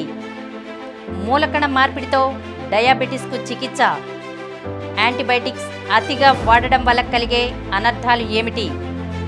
రోబోలతో సంక్లిష్టమైన సర్జరీలు, బట్టతలకు అడ్డుకట్ట వేయడం ఎలా? స్మార్ట్ ఫోన్తో పెరుగుతున్న మయోపియా, గుండెపోటుకి మలబద్ధకానికి లంకె ఏమిటి? షుగర్ వ్యాధి ఉన్నవారు కిడ్నీ ఫెయిల్యూర్ అవ్వకుండా ఎలాంటి జాగ్రత్తలు తీసుకోవాలి? మెదడు సైజు పెరగడానికి కారణాలు ఏమిటి? సంతోషాన్నిచ్చే హార్మోన్ కోసం ఏం చెయ్యాలి? యువతకు లైంగిక విజ్ఞానం అవసరం ఏమిటి? ఇటువంటి అంశాలతో పాటుగా వివిధ స్పెషలిస్ట్ డాక్టర్లతో పలు రకాల వ్యాధుల నివారణకు సలహాలు, సూచనలు, ఇలాంటి మరెన్నో ఆరోగ్య సమస్యల గురించి ప్రజల్లో అవగాహన, విజ్ఞానాన్ని పెంచడానికి నిరంతరం కృషి చేస్తున్న మా సమరం హెల్త్ ఛానల్ను తప్పక వీక్షించండి. ఎథిస్ట్ బులెటిన్కి తిరిగి స్వాగతం. డాక్టర్ గారు, ఆస్తికులు తాము అనుభవిస్తున్న కష్టాలకు, నష్టాలకు తమ నుదిటి రాత, కర్మఫలమే కారణమని సరిపెట్టుకుంటారు కదా, ఈ విషయం గురించి మీరేమంటారు? ప్రేమిలా ఏం చెప్పంటావు ఆస్తిక సిద్ధాంతాల గురించి? నుదిటి రాత, నా కర్మ రీచ్ వచ్చింది, నేను దురదృష్టవంతుని ఇలా అనుకుంటారు. ఇది ఆస్తికత్వం. ఆస్తికత్వంలో అసలు మనిషిని పనికి రాకుండా చేస్తామా, మనిషిలో యొక్క శక్తి సామర్థ్యాలన్నింటినీ కూడా విలువ లేకుండా చేసేది. మనిషిలోని శక్తి సామర్థ్యాన్ని విలువ లేకుండా చేసే సిద్ధాంతం ఏంటంటే ఆస్తికత్వం. మనిషిలో శక్తి సామర్థ్యాన్ని వెలికి తీసి ప్రోత్సహించి మనిషిని పైకి తీసుకొచ్చి మహామనిషి చేసేది నాస్తికత్వం. ఆస్తికత్వం ఎలా ఉంటుందో చూద్దాం. ఈ కర్మ సిద్ధాంతం ఉంది కదా, కర్మ సిద్ధాంతం చెప్పుకున్నాం. ఇన్ని కర్మ సిద్ధాంతాలు ఈ రోజంతా చెప్పుకుంటూ వస్తున్నాం. ఇవాళ మరో కర్మ సిద్ధాంతాన్ని మాట్లాడుకుందాం. నుదిటి రాత నమ్మకం లాంటిదే కర్మ సిద్ధాంతం. నుదిటి ఏం చేద్దాం, నా ఫేటు దేవుడు నా నుదిటిని ఇలా రాశాడు అని అంటారు. కర్మ సిద్ధాంతానికి మూలం ఆత్మ. కర్మసిద్ధానికి మూలం ఏంటి? ఆత్మ. నువ్వు పూర్వజన్మలో చేసిన పాపానికి ఇప్పుడు కర్మ అనుభవిస్తున్నావు. అర్థమైందా? మరి ఎలా అనుభవిస్తున్నావు? ఆత్మ అనేది ఆత్మ ద్వారా వస్తుంది. ఈ జన్మలో ఆత్మ చేసే పనులు బట్టి వచ్చే జన్మలో ఆత్మ మనిషిగా పుడుతుందో, జంతువుగా పుడుతుందో, క్షుద్రజీవిగా పుడుతుందో దేవుడు నిర్ధారిస్తాడు. ఈ మనిషి ఏదో తప్పు చేశాడనుకో, ఎవరిని చంపాడనుకో, ఏదో బాధ పెట్టాడనుకో, ఆ బాధ ఆత్మ కూడా చెందుతుంది అని. ఇది మళ్ళీ పరస్పర విరుద్ధం సరే చెప్తా. ఈ ఆస్తి సిద్ధాంతం ఎంత పరస్పర సిద్ధంగా ఉంటాయంటే, ఓ పక్కేమో ఈ జన్మలో మనిషి చేసిన దానికి వచ్చే జన్మలో వాడు ఎలా అంటే ఈ ఆత్మ ఇంకోటి ప్రవేశిస్తుంది, లేదా ఇంకో ఇంకో ఇంకో ఇంకో పునర్జన్మ పొందుతుంది. పొందినప్పుడు ఈ ఆత్మ ద్వారా నెక్స్ట్ జన్మలో పుట్టే వ్యక్తి ఆ బాధలు అనుభవిస్తాడు. మంచి చేస్తే మంచి అనుభవిస్తాడు, చెడు చేస్తే చెడు అనుభవిస్తాడు. అంటే మనిషి చేసేంటి చెడ్డ పనులు ఆత్మకు అంటుతాయి, మంచి పనులు ఆత్మకు అంటుతాయి అన్నది అని ఇది ఇలా పెట్టుకున్నాం. ఇప్పుడు ఎందుకు నీకు చెబుతాను దాని నెక్స్ట్. అది ఆస్తికత్వంలో ఎంత పరస్పర విరుద్ధమైన భావాలు ఉంటాయో, భగవద్గీతలో ఎంత పరస్పర విరుద్ధ భావాలు ఉన్నాయో చెప్తాను నేను. ఇప్పుడు ఈ జన్మలో ఆత్మ చేసే పనులు బట్టి, అంటే ఆత్మకి మనిషి చేసే పనులు బట్టి వచ్చే జన్మలో ఆత్మ మనిషిగా పుడుతుందో, జంతువుగా పుడుతుందో, క్షుద్రజీవిగా పుడుతుందో దేవుడు నిర్ధారిస్తాడు. ఈ జన్మలో చేసే పనులు బట్టి వచ్చే జన్మలో ఎలా పుడతారో నిర్ణయం అవుతుంది. కర్మలు బట్టి పునర్జన్మ ఎలా ఉంటుందో నిర్ధారణ పడేదే కర్మ సిద్ధాంతం. మనం చేసే కర్మలు బట్టి వచ్చే జన్మ ఎలా ఉంటుందో ఇదే కర్మ సిద్ధాంతం. మనిషి మరణించినప్పటికీ ఆత్మకి మరణం ఉండదట ఆ సిద్ధాంతం ప్రకారం. మనిషి మరణించినప్పటికీ ఆత్మకి మరణం. ఆత్మ ఈ జన్మలో ఒక జీవిలో ఉంటే ఆ జీవి మరణిస్తే మరో జీవిలో మళ్ళీ ప్రవేశిస్తుంది. ఎందుకంటే మరణం లేదు కదా, ఆత్మకు మరణం లేదని చెబుతుంది. ఇటువంటి కర్మ సిద్ధాంతం హిందూ మతంలోనే ఉందమ్మా. మళ్ళీ క్రైస్తవ మతం, ముస్లిం మతంలో ఈ ఆత్మ సిద్ధం ఇలాంటి వీళ్ళు. ఆత్మకి మరణం లేనప్పుడు, స్వచ్ఛమైనప్పుడు మనిషి చేసే కర్మలు ఆత్మకు అంటుకోవడం ఏమిటి?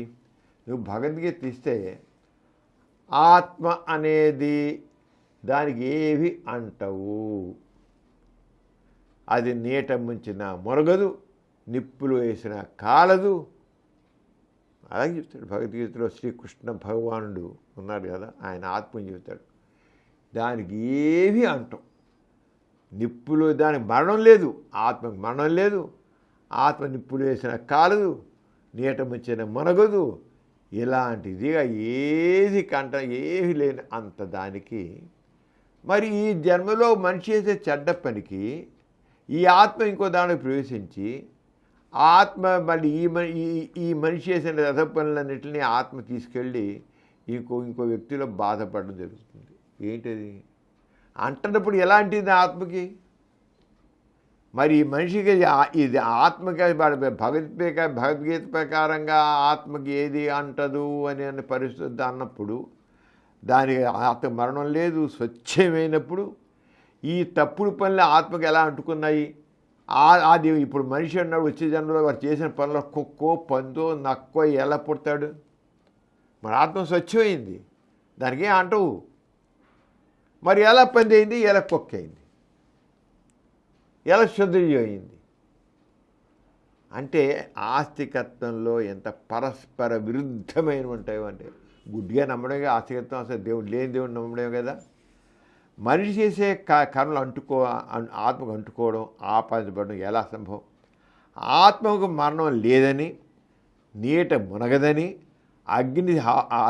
అగ్నికి ఆహుతి అవదని, మట్టిలో కలిసిపోదని, ఇలా ఎన్నో విశిష్టతలను ఆపాదించడం ఉన్నప్పుడు మనుషులు ఉండే ఆత్మ అతను చేసే చెడు పనులకి ఎలా మరో జన్మలో క్షుద్రజీవిగా పుట్టడం ఏమిటి ఆలోచించడం? ఇది ఆస్తికత్వంలో ఈ ఆలోచనలకి అవకాశం లేదు. ఏం చెప్తే అది గుడ్డిగా నమ్మాయి, మత గ్రంథాలు ఏం చేస్తే నమ్మేసాయి, దేవుడు అన్నంత నమ్మేయి, అంతేగాని ప్రశ్నించడానికి అవకాశం లేదు. మనిషి చేసే చెడు పనులకి ఆత్మ బలి కావడం ఎందుకు?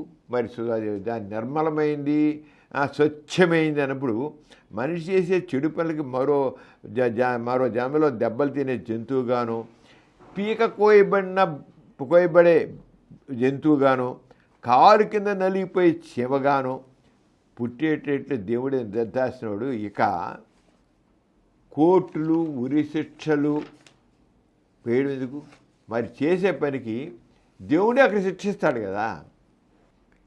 వీడు చేసే పనికి ఒక మనిషి చెడ్డ పనులు ఉన్నాయి, దానికి మనిషి చివరికి దీన్ని వేసాడు, ఒక గొర్రె పుట్టిస్తాడు. ఆ గొర్రెని కషాయవాడు కోసి ముక్కలు చేస్తాడు, కసకస కొడతాడు. ఇక్కడ ఎందుకంటే ఇంకా వదిలిపెట్టేయచ్చు కదా. మరి ఇంకెందుకు నీకు ఇక్కడ ఎందుకు? మరి ఇది ఎట్లా దేవుడు చేస్తాడు శిక్ష, ఈ మనిషి చేయడం ఎందుకు శిక్ష? మళ్ళీను ఈ శిక్షకి అర్థం ఏంటి అసలు? లేదా క్షుద్రజీవి కూడా కాలు కింద వేసి కిసి తుక్కి నలుపుతారు కదా, అక్కడ చస్తుందిగా కాలు కింద పడి. అయినా ఎందుకు ఇవన్నీ ఏడెందుకు? ఎలాగూ దేవుడు వచ్చే జన్మలో క్షుద్రజీవిగా కాలు కింద నలిపోయే జీవిగా చేస్తాడు కదా. అంటే ఆలోచిద్దాం. మరి అంటే ఈ ఆస్తికత్వం ఎంత అర్థం బద్ధని సిద్ధాంతాలతో ఉంటారు.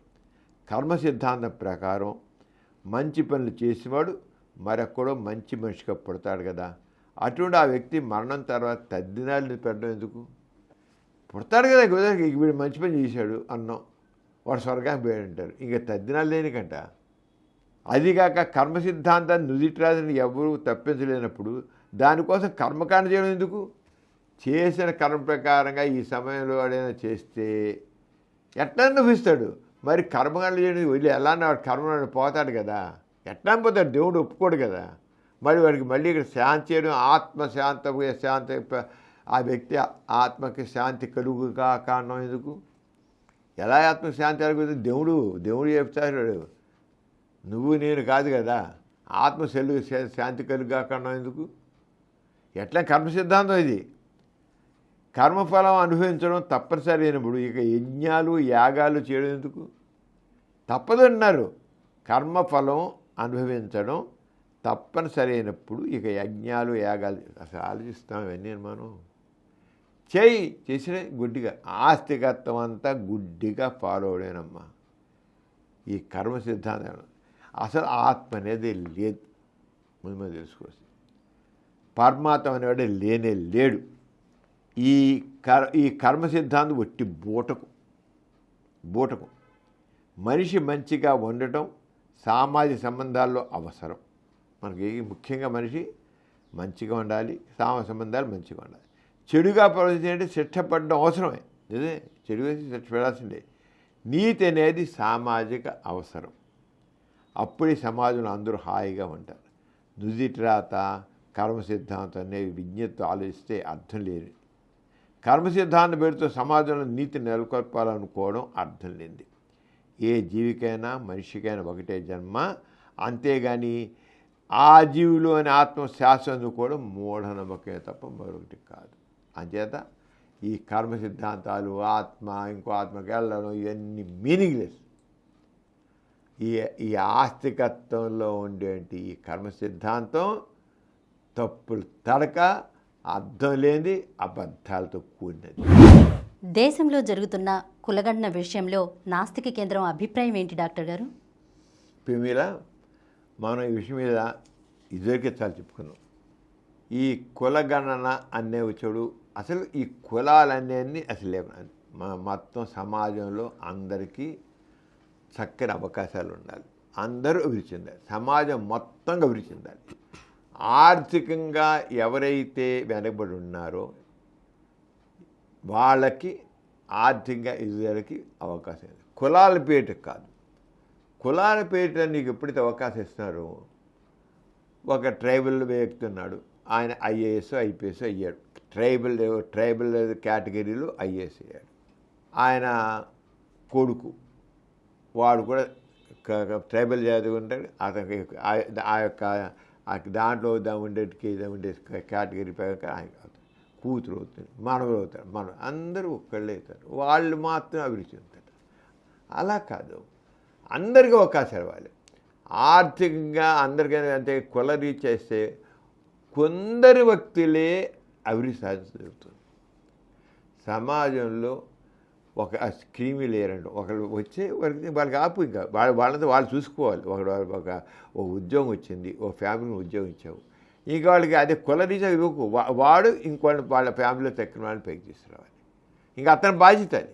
ఇంకోళ్ళు ఎవరిది లేరో వాళ్ళకి అంతే. కులం కదా అని ఆ కులంలో ఉన్న వాళ్ళందరూ, ఆ కులంలో ఆ ఫ్యామిలీలో ఉన్న వాళ్ళందరికీ ఒకటే ఉద్యోగం ఇస్తే ఒక్క ఫ్యామిలీనే నువ్వు అభివృద్ధి చేయడం కరెక్ట్ కాదు.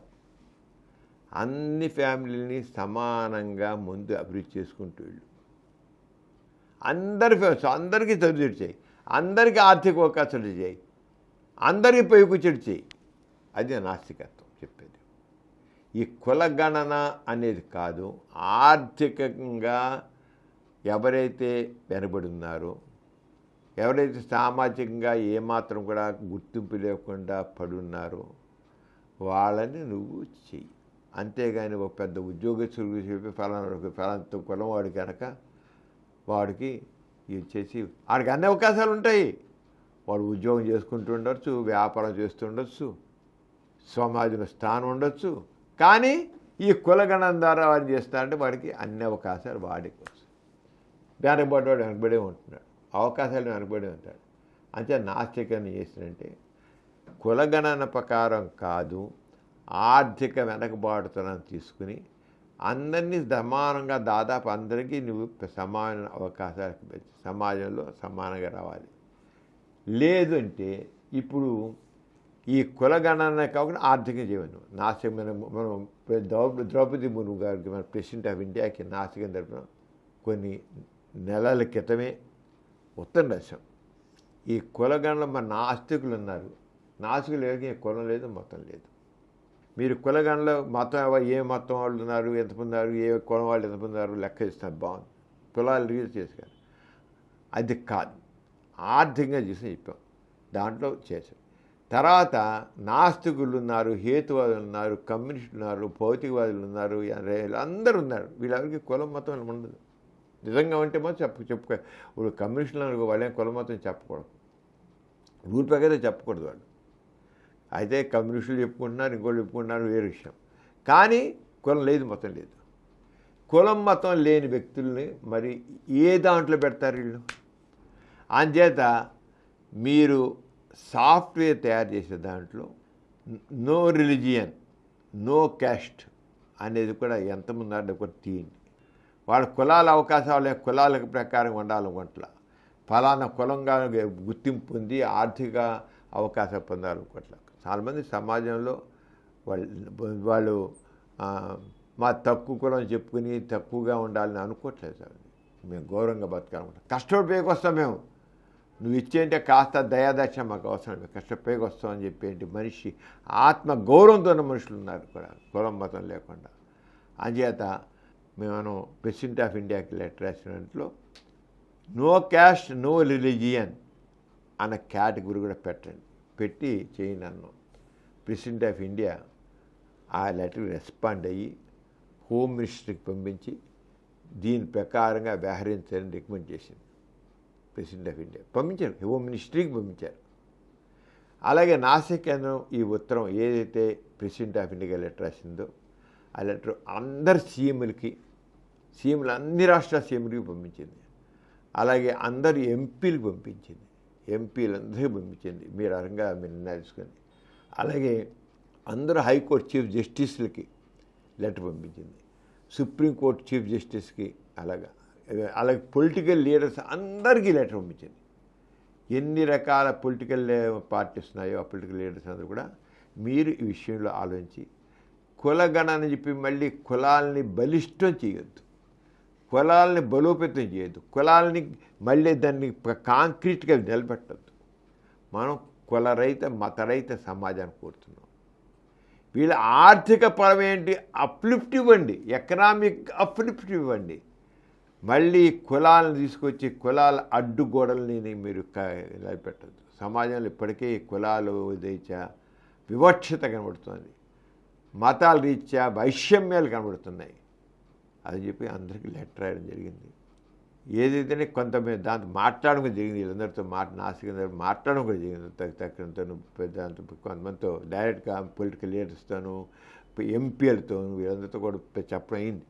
దీని దృష్టిలో దీనివల్ల కానీ దేనివల్ల కానీ మనం చేసిన గల మరి తెలంగాణ గవర్నమెంటు ఈ కులగణంలో no caste no religion no caste column వేరే పెట్టింది. వాళ్ళకి కులగణన చేస్తూ no caste no religion column పెట్టింది. ఇటీవల కాలంలో కర్ణాటక సీఎం సిద్ధరామయ్య గారు సెప్టెంబర్ 22న ఒక సర్క్యులర్ పెడుతూ ఎథిస్ట్ కేటగిరీ అని ఒకటి పెట్టారు. నాస్తికులకు కూడా ఒక కేటగిరీ. కులం మతం ఎలా ఉంది, కులం మతం కాకుండా ఎథిస్టులు అనుకునే వాళ్ళు కూడా వాళ్ళకు ఒక కేటగిరీ పెట్టింది. ఎథిస్ట్ అనేది ఒక మతం కింద కాదు, ఎథిస్ట్ కులం మతం లేని వాళ్ళు అని ఎథిస్ట్ కాలం అని పెట్టింది. ఆ రంగా ఇంకా మనం కొంచెం చేసి అంటే నాస్తి కేంద్రం చేసినటువంటి అదని మనం అందరూ చాలామందితో మాట్లాడాం. చాలామందితో లెటర్స్ రాయడం, కరెస్పాండ్ 1-2 పంపించడం చేయడం జరిగింది. కొంత సుప్రీంకోర్టు వాళ్ళకి సంబంధించిన వాళ్ళు కూడా మాట్లాడడం కూడా జరిగింది. వాళ్ళు ఇవన్నీ జరుగుతున్నాయి. తర్వాత హోమ్ మినిస్ట్రీతో కూడా మనం కలిపే విషయం మీద హోమ్ మినిస్ట్రీతో కూడా మాట్లాడడం జరిగింది. అందరూ కూడా కరెక్టే, మీరు చెప్పేది కరెక్టే అని అన్నారు. వాళ్ళు కూడా కొంతవరకు అంటే ఫాస్ట్గా జరుగుతున్నానని చెప్పను, కానీ కొంతవరకు మూమెంట్ వచ్చింది. ఉండబట్టే ఈ కర్ణాటకలో కానీ తెలంగాణలో కానీ ఇలాగ ఎన్ని రకాలుగా తెలంగాణలో ఒక హైకోర్టులో కూడా ఒకసారి స్కూల్లో అప్లికేషన్ ఫామ్స్లో కూడా కులం మొత్తం అడగడానికి వీలు లేదని ఒక తీర్పు ఇవ్వడం జరిగింది. మనం రేపు మన ఆంధ్రప్రదేశ్లో కలిసి ఆంధ్రప్రదేశ్లో కూడా మరి మనం గట్టిగా అడుగుతాం, వదిలిపెట్టాం. ఆంధ్రప్రదేశ్లో వస్తే మాత్రం ఎత్తి మరి ఏ కులం మతం లేని వాళ్ళకి మనుషులు లెక్కలోకి లేకుండా పోతారా? జనాభా లెక్కలో చేత వీళ్ళేమంటే సాఫ్ట్వేర్లో లేదంటే చేయడం అంటారు. మానేస్తారు కొంచెం జరుగుతుంది అలాగా. జనాభా లెక్కలో చెడగల సాఫ్ట్వేర్లో నో క్యాస్ట్ నో రిలీజన్ వీళ్ళేం నాశనం ఏంటి వాళ్ళకి చివరికి తీసుకొని వదిలేస్తున్నారు. This not correct. ప్రపంచంలో ఇప్పుడు 24.6% మంది, దాదాపు 20% మంది మాకు ఏ మతం లేదు, మాకు దేవుడు లేడు అని చెప్పిన 20% మంది ప్రపంచంలో మన లేటెస్ట్ మనకి మాట్లాడుకున్నాం. లేటెస్ట్ 20% మంది ధైర్యంగా we don't belong any religion, we don't believe in God అని ధైర్యంగా చెప్పిన వాళ్ళు ఉన్నారు. మన భారతదేశంలో కూడా అలా. కానీ ఇంకా మతపరమైనటువంటి ఎన్ని భయంలో ఉండి కాస్త ఉన్నారు. కానీ ఇక్కడ కూడా తప్పకుండా త్వరలోనే మార్పు వస్తుంది. అంచేత అభ్యుదయవాదులందరూ కూడా ఏ రాష్ట్రంలో ఆ రాష్ట్రంలో ఎక్కడికక్కడ మీరు మీ ఎంపీల మీద, మీ ఎమ్మెల్యేల మీద, సీఎంల మీద, వాళ్ళందరి మీద ఒత్తిడి తీసుకురండి. కులగణన దాంట్లో నో క్యాస్ట్ నో రిలీజియన్ అని ఉన్నవారు కూడా మీరు రాసుకోండి. మాకు రిలీజియన్ లేదు, మతం లేదు, కులం లేదని కూడా ఆ కాలం పెట్టండి. ఇప్పుడు ఆల్రెడీ తెలంగాణలో వచ్చింది, కర్ణాటకలో వచ్చింది. ఇంకా విచిత్రం ఏంటంటే ఉత్తరప్రదేశ్ సీఎం మరి యోగి ఆదిత్యనాథ్ ఆయన ఇటీవల ఒక సర్క్యులర్ పంపిస్తూ ఆయనలో నేరస్తులని మీరు చేసేవాడు పోలీసు రికార్డు రాస్తారు కదా, కులం ఏంటా నీ కులం అని రాసుకుంటారు. ఓ దొంగనాడుకో ఏంట్రా నీ కులం ఆయన కులం రాదు. నేరస్తులను రికార్డు చేసే దాంట్లో మీరు కులం రాయడానికి వీలు లేదని సరిగా ఆర్డర్ చేశాడు ఉత్తరప్రదేశ్ సీఎం యోగి ఆదిత్యనాథ్. ఆయన నేరస్తులు ఆయన రేపు కులగణలో కూడా ఇప్పుడు అలాగే చేయాలి. నేరస్తులు దాంట్లో కులం అడగొద్దని, కులం రాయొద్దని ఆర్డర్ చేసిన వాడు జనగణన పెడితే జనగణన కూడా అలాగే రాయాలి. ఆ రంగా అన్నిట్లోనూ మార్పు మనిషి ఆలోచించే రావాలి. మన ఆ రంగం ఎప్పుడైతే మన ఈ కులాన్ని మతాన్ని మనం ఎప్పుడైతే అప్రధానం చేసేస్తామో మానవత్వం వెల్లివిరుస్తుంది, వైషమ్యాలు పోతాయి. మనం ఏదైతే విశ్వకుటుంబం అంటాం, మనం విశ్వకుటుంబం కావాలంటే మన కులాలు మతాలు ఇవన్నీ కూడా అప్రధానం అయిపోవాలి. వ్యక్తిగతం అంటాము అసలు అప్రధానం లేకుండా పోవాలి. కులరహిత మతరహిత సమాజం కాదు మా ధ్యేయం. మా నాస్తికుల ధ్యేయం ఏంటంటే కులరహిత మతరహిత సమాజం. అప్పుడే సమాజం ముందుకు వెళ్తుంది, అభివృద్ధి సాధిస్తుంది. అంటే కుల గణంలో ప్రతి రాష్ట్రంలో నేను కోరేది ఏంటంటే మీరందరూ కూడా మీ ఎమ్మెల్యేల మీద, మీ మీ మీ మీ ఎంపీల మీద, మీ ముఖ్యమంత్రి మీద ఒత్తిడి తీసుకురండి. అప్పుడే సమాజంలో మార్పు వస్తుంది, అభివృద్ధి వస్తుంది, అభ్యుదయం వస్తుంది. లేకపోతే ఈ కులాల కుమ్ములాట్లులాగా ఉంటాయి, ఈ ఆర్థిక అసమానతలాగా ఉంటాయి. కొంతమంది వ్యక్తులే దాన్ని అనుభవిస్తూ ఉంటారు ఫలితాలని. అది మా చెబుతున్నాను. ఈ కులగణన చేయడం ఎలా కొద్దిమంది లాభం పొందుతారు ఏమో, కానీ ఎక్కువ మంది మాత్రం వాళ్ళ స్వార్థ ప్రయోజనాలని మరింత పెంచుకుంటారు, లాభం పొందుతారు. ఎవరైతే ఇంకా డిప్రైవ్డ్ అయి ఉంటారో వాళ్ళు అలాగే ఉంటారు. అంచేత ఆర్థికమైన బేస్ మీద, ప్రాతిపదిక మీద మనకి అభివృద్ధి రావాలి, కానీ కులాల మీద మతాల మీద కాదు కాదు కాదు. డాక్టర్ గారు, అక్టోబర్ 2వ తేదీన విజయవాడలోని నాస్తిక కేంద్రంలో శ్రీమతి హేమలత లవణం గారి పుస్తకావిష్కరణ సభ జరుగుతోంది కదా, ఆ సభా విశేషాలను తెలియజేస్తారా? మీద మన ఎథిక్స్ సెంటర్ ఛానల్ ప్రేక్షకులకి, అలాగే పాజిటివ్ ఛానల్ ప్రేక్షకులకి హేమలత లవణం గారు బాగా పరిచయం. మన ఎథిక్స్ సెంటర్ ఛానల్లో నేరస్తుల సంస్కరణ అనే విషయం మీద స్టోర్పురం కరుడుగట్టిన నేరస్తుల సంస్కరణ నాస్తిక దృక్పథంతో ఎలా చేశాం, ఎలా వాళ్ళ బతుకులు మారిపోయాయి, వాళ్ళ జీవన చిత్రం అంతా ఎంత గొప్పగా ఎలా మారిపోయింది. నాస్తిక దృక్పథం చేసిన మార్పు అన్నమాట. ఆ రంగా దాంట్లో గోరా గారు మొదలెట్టారు, లవణం గారు, హేమలత లవణం గారు చెప్పలేనంత కృషి చేశారు. దానికి సంబంధించిన మన నేరస్తుల సంస్కరణ అనేది ఇస్తున్నాం మన ఎథిక్స్ సెంటర్ ఛానల్లో రెగ్యులర్గా వస్తుంది. అది పుస్తక రూపంలో వచ్చినాక మనం కొంతవరకు మామూలుగా ఇస్తున్నాము. దీన్ని ఈ నేరస్తుల సంస్కరణ ఇది హేమలత లవణం గారు ఈ రాశారు. ఇప్పుడు నేరం మొత్తం స్టోర్పురం, సీతానగరం, కప్పరాల తిప్ప ఇలాంటి చోట్ల ఉన్నంత కూడా ఈ పుస్తకం ఆవిష్కరణ వాళ్ళు చెబుతారు. అలాగే ఈ నేరస్తులకు సంబంధించింది వాళ్ళ జీవితం ఎలా ఉంటుంది, వాళ్ళ ఆలోచనలు ఎలా ఉంటాయి, బాధలు ఎలా ఉంటాయి, ఇవన్నీ కూడా చాలా గొప్పగా ఒక గొప్ప నవలగా.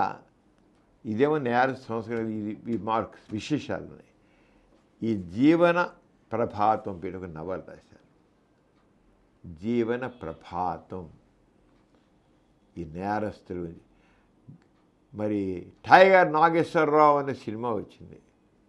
సినిమా వేయకు, కానీ రియల్గా స్టోరీని జీవన చిత్రాన్ని నవలగా వండర్ఫుల్గా మలిచారు హేమలత లవణం గారు. ఎంత గొప్పగా రాశారంటే ఇప్పుడు నవలని అంత గొప్పగా రాశారు. దీని గురించే ఈ పుస్తకం కూడా ఆవిష్కరణ జరుగుతుంది. ఎప్పుడు ఏమిటి తరా చెబుతారు. ఇవి ఎంత గొప్పగా ఉన్నాయంటే, ఈ నవల ఎంత గొప్పగా అంటే డాక్టర్ సినారే, తెలియని వాళ్ళు లేరు. డాక్టర్ సినారే అంటే డాక్టర్ సి నారాయణ రెడ్డి గారు. ఆయన ఈ నవల గురించి రాస్తారు.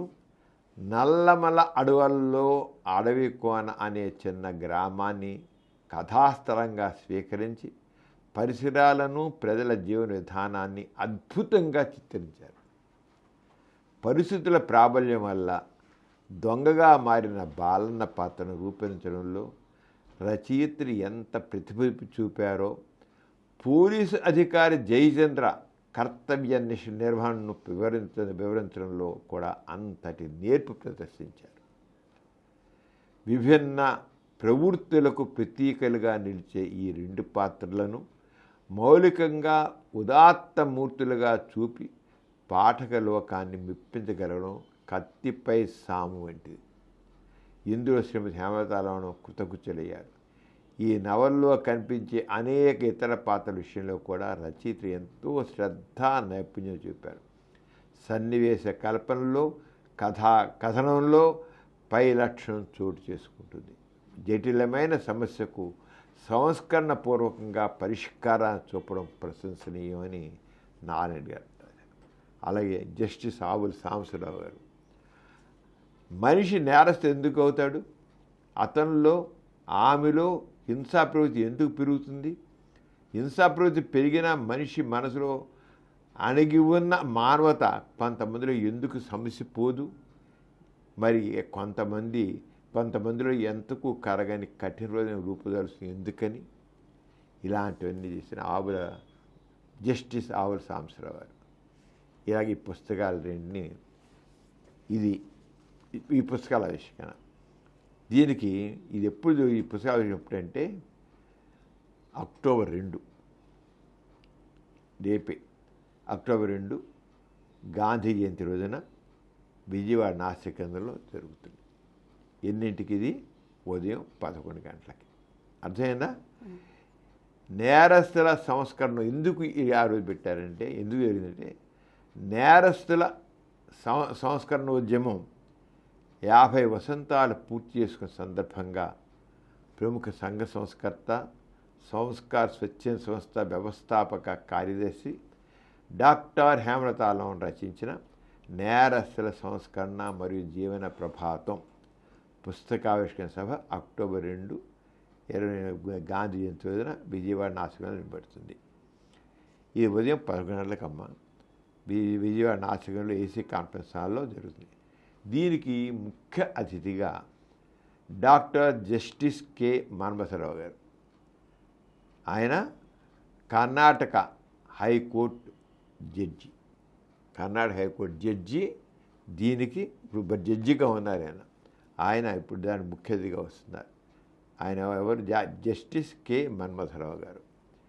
దాని గౌరవ అతిథి ఎవరున్నారు? శ్రీ ఎంవిఎస్ శర్మ గారు. ఆయన ప్రజాశక్తి బుక్ హౌస్. సభా అధ్యక్షుడిగా డాక్టర్ సమరం, అధ్యక్షుడు నాస్తిక కేంద్రం. దీన్ని ఈ ఇన్విటేషన్ అందిస్తున్న వాళ్ళు ఎవరంటే హరి సుబ్రహ్మణ్యం గారు, ఆ అధ్యక్షుడు సంస్కార్, శ్రీ డాక్టర్ సుందర్ కొంపల్లి కార్యదర్శి సంస్థ, అందరూ ఆహ్వానితులే. అంచేత నేను కోరేదంటే ఈ అక్టోబర్ 2న విజయవాడ నాస్తిక కేంద్రంలో ఉదయం 11 జరిగేటి ఈ కార్యక్రమానికి అందరూ రాసు. ఇదేంటంటే మామూలుగా జరిగేది కాదు, ఒక సంస్కరణ ఉద్యమం. ఒక సంస్కరణకు 50 సంవత్సరాలు క్రిమినల్ రీహాబిలిటేషన్, అందులో నాస్తిక దృక్పథం జరిగింది. ఎంత గొప్పగా కరుడుగట్టిన నేరస్తుల్లో ఎంత మార్పు తీసుకొచ్చింది, అది ఎంత గొప్పగా అయిందని తెలియజేస్తుంది. ఈరోజే మీరు తోటపురంలో చూస్తే ఒకనొకప్పుడు ఒక కరెంటు దీపం కూడా లేదు, గుడిసిల్లాగా ఉండేది. అలాంటిది ఈ రోజున ఒక మంచి పట్టణంలో ఒక కాలనీలాగా ఉంటుంది. కాలనీ చూడాలి మీరు. అందులో అప్పుడు బ్రిటిష్ గవర్నమెంటు ఎరుకల జాతి ఆ సమూహాన్ని అక్కడ పెట్టి పుట్టుకతోనే వాళ్ళు క్రిమినల్ ట్రైబ్, పుట్టుకతోనే ఏదైతే కులాన్ని అంటగట్టే ఆస్తిక వ్యవస్థ ఉందో ఆ విధంగానే ఎరుకల జాతిని అక్కడున్న వాళ్ళని క్రిమినల్ ట్రైబ్, నేరస్తుల జాతి అని అప్పుడు బ్రిటిష్ ప్రభుత్వం వాళ్ళని అలా పేర్కొంది. క్రిమినల్ పుట్టుకతోనే నేలమే పడ్డగాని దగ్గర బిడ్డ క్రిమినల్ టైప్ చెందినవాడా? అసలు ఎంత భయంకరమైంది. వాళ్ళు అక్కడ చేసి ఊరికి దూరంగా పారేసేసి మనుషులనేమో పుట్టుక నుంచే వాళ్ళకు నేరస్తులుగా చేసి వాళ్ళ మీద అమానుష్యమైన చర్యలు తీసుకుంటుంది. ఇలాంటివన్నీ కూడా సంస్కరణ చేసింది నాస్తిక కేంద్రం. ఈ రోజున గౌరవంగా బతుకుతున్నారు, చదువుకుంటున్నారు, ఉద్యోగాలు ఇస్తారు. నాస్తిక దృక్పథంతో ఏది చేసినా అది మార్పు అవుతుంది, అభ్యుదయం అవుతుంది, అభివృద్ధి అవుతుంది, మానవత్వంతో కూడుకుంది అవుతుంది. అది మన నాస్తికత్వం అంటేనే అభ్యుదయం, నాస్తికత్వం అంటేనే మార్పు, నాస్తికత్వం అంటేనే సామాజిక న్యాయం, సమానత్వం. అది ఈ కార్యక్రమంలో హేమలతలం రాసిన ఈ పుస్తకాలే కానీ, జీవన ప్రబోధం కానీ, లేకపోతే ఈ నేరస సంస్కరణ కానీ మీకు ప్రతిబింబిస్తాయి. చదవాలి, అందరూ చదవాలి. మార్పు కావాలనే వాళ్ళు, అభ్యుదయం కావాలనే వాళ్ళు, నాస్తిక చైతన్యంతో ఏ రంగా మార్పు తీసుకురావాల్సిన వాళ్ళందరూ కూడా దీన్ని చదవండి. రండి, కార్యక్రమంలో పాల్గొనండి. మీరు కూడా దాంట్లో భాగస్వామి కావాలని కోరుతున్నాను. అక్టోబర్ 2 ఉదయం 11 గంటలకి విజయవాడ నాస్తిక కేంద్రం. డాక్టర్ గారు, సైన్స్ టెక్నాలజీపై ఆసక్తిని పెంపొందించడానికి ఏర్పాటు చేసిన గోరా టెక్నోహబ్పై విద్యార్థుల స్పందన ఎలా ఉంటుంది? ప్రిమిల నాస్తిక కేంద్రంలో గోరా టెక్నోహబ్ అని ఏర్పాటు చేశాం. ఎందుకంటే ఈ సమాజాన్ని ముందుకు నడిపేది సైన్స్, అంతేగాని పుక్కిటి పురాణ గాథలు కాదు. సైన్స్ అండ్ టెక్నాలజీ, భవిష్యత్ అంతా కూడా సైన్స్ అండ్ టెక్నాలజీ మీద ఉంది, ఆర్టిఫిషియల్ ఇంటెలిజెన్స్ మీద ఉంది. ఎంతో అభివృద్ధి జరిగిపోయేది మొత్తం జరుగుతున్న టెక్నాలజీ, సైన్స్ అండ్ టెక్నాలజీ. ప్రతి ఒక్కరిలో కూడా శాస్త్రీయ విజ్ఞానం, మన నాస్తికత్వం చెప్పేది ఏంటి? ప్రతి ఒక్కరిలోనూ శాస్త్రీయ విజ్ఞానం ఉండాలి, శాస్త్ర దృక్పథం ఉండాలి. ప్రశ్నించే తత్వం, పరిశీలించే తత్వం, పరిశోధించే తత్వం, పరీక్షించే తత్వం కాలమని చెబుతున్నాం. అది చిన్నప్పటి నుంచి మన ఎడ్యుకేషన్లో కావాలి. మన ఎడ్యుకేషన్లో ప్రతి వ్యక్తిలో కూడా ఆ క్యూరియాసిటీని పెంచాలి, ఆ క్రిటికల్ థింకింగ్ని ప్రవేశపెట్టాలి. పెడితే వాళ్ళు ఆలోచన ధోరణిలో మార్పు వస్తుంది. దాన్ని దృష్టిలో పెట్టుకుని గోరా టెక్నోహబ్ స్టార్ట్ చేసాం. ఇగ్నైట్, ఇన్స్పైర్, ఇన్నోవేట్ అనే మోటో. ఇగ్నైట్, వాళ్ళు జ్ఞాన తృష్ణని పెంచు. ఇగ్నైట్, జ్ఞాన తృష్ణ. ఇన్స్పైర్, ఏదైనా చేయడానికి వాడిని ప్రోత్సహించు. ఇన్నోవేట్, ఉన్నవాడిని ఇంకా అభివృద్ధి చేసేట్టు చేయించు. ఇన్వెన్షన్స్ ఎలా ఉండే, ఇన్నోవేట్, ఉన్నదాన్ని ఇంకా ఎలా బెటర్ చేస్తాం, ఇంకెలా బెటర్ చేస్తాం, ఈ సొసైటీ ఇంకెలా బెటర్మెంట్ తీసుకొస్తాం, ఉన్నది ఇలా దీని ఇంకెంత బెటర్ చేస్తాం. ఈ రకంగా యూత్ని రాబోయే యుగం అంతా కూడా ఈ సైన్స్ అండ్ టెక్నాలజీ మీద ఉంది. ఆచారంగా చేయడం కోసం ఇగ్నైట్, ఇన్స్పైర్, ఇన్నోవేట్ అనే మోటోతో గోరా టెక్నాలజీ. దాంట్లో అందుకనే రోబో ఇది గైడ్. అడుగు పెడుతుండగానే సైన్స్ దాంట్లోగానే మొత్తం మన కొత్త ఇండియాలో మన 2035 నాటికి మనం ఒక స్పేస్ స్టేషన్ మనం పెట్టబోతున్నాం. స్పేస్ స్టేషనే వస్తుంది, మన ముందుకు స్వాగతం పలుకుతుంది.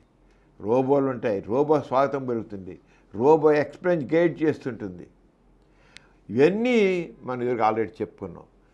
దీన్ని మన గవర్నమెంట్ ఆఫ్ ఆంధ్రప్రదేశ్ మరి స్కూల్స్ డిపార్ట్మెంట్ వాళ్ళు అన్ని స్కూల్స్కి ఈ గోరా టెక్నోహబ్ని విజిట్ చేయండి అని సర్క్యులర్ పంపించారు. అలాగే హైయర్ ఎడ్యుకేషన్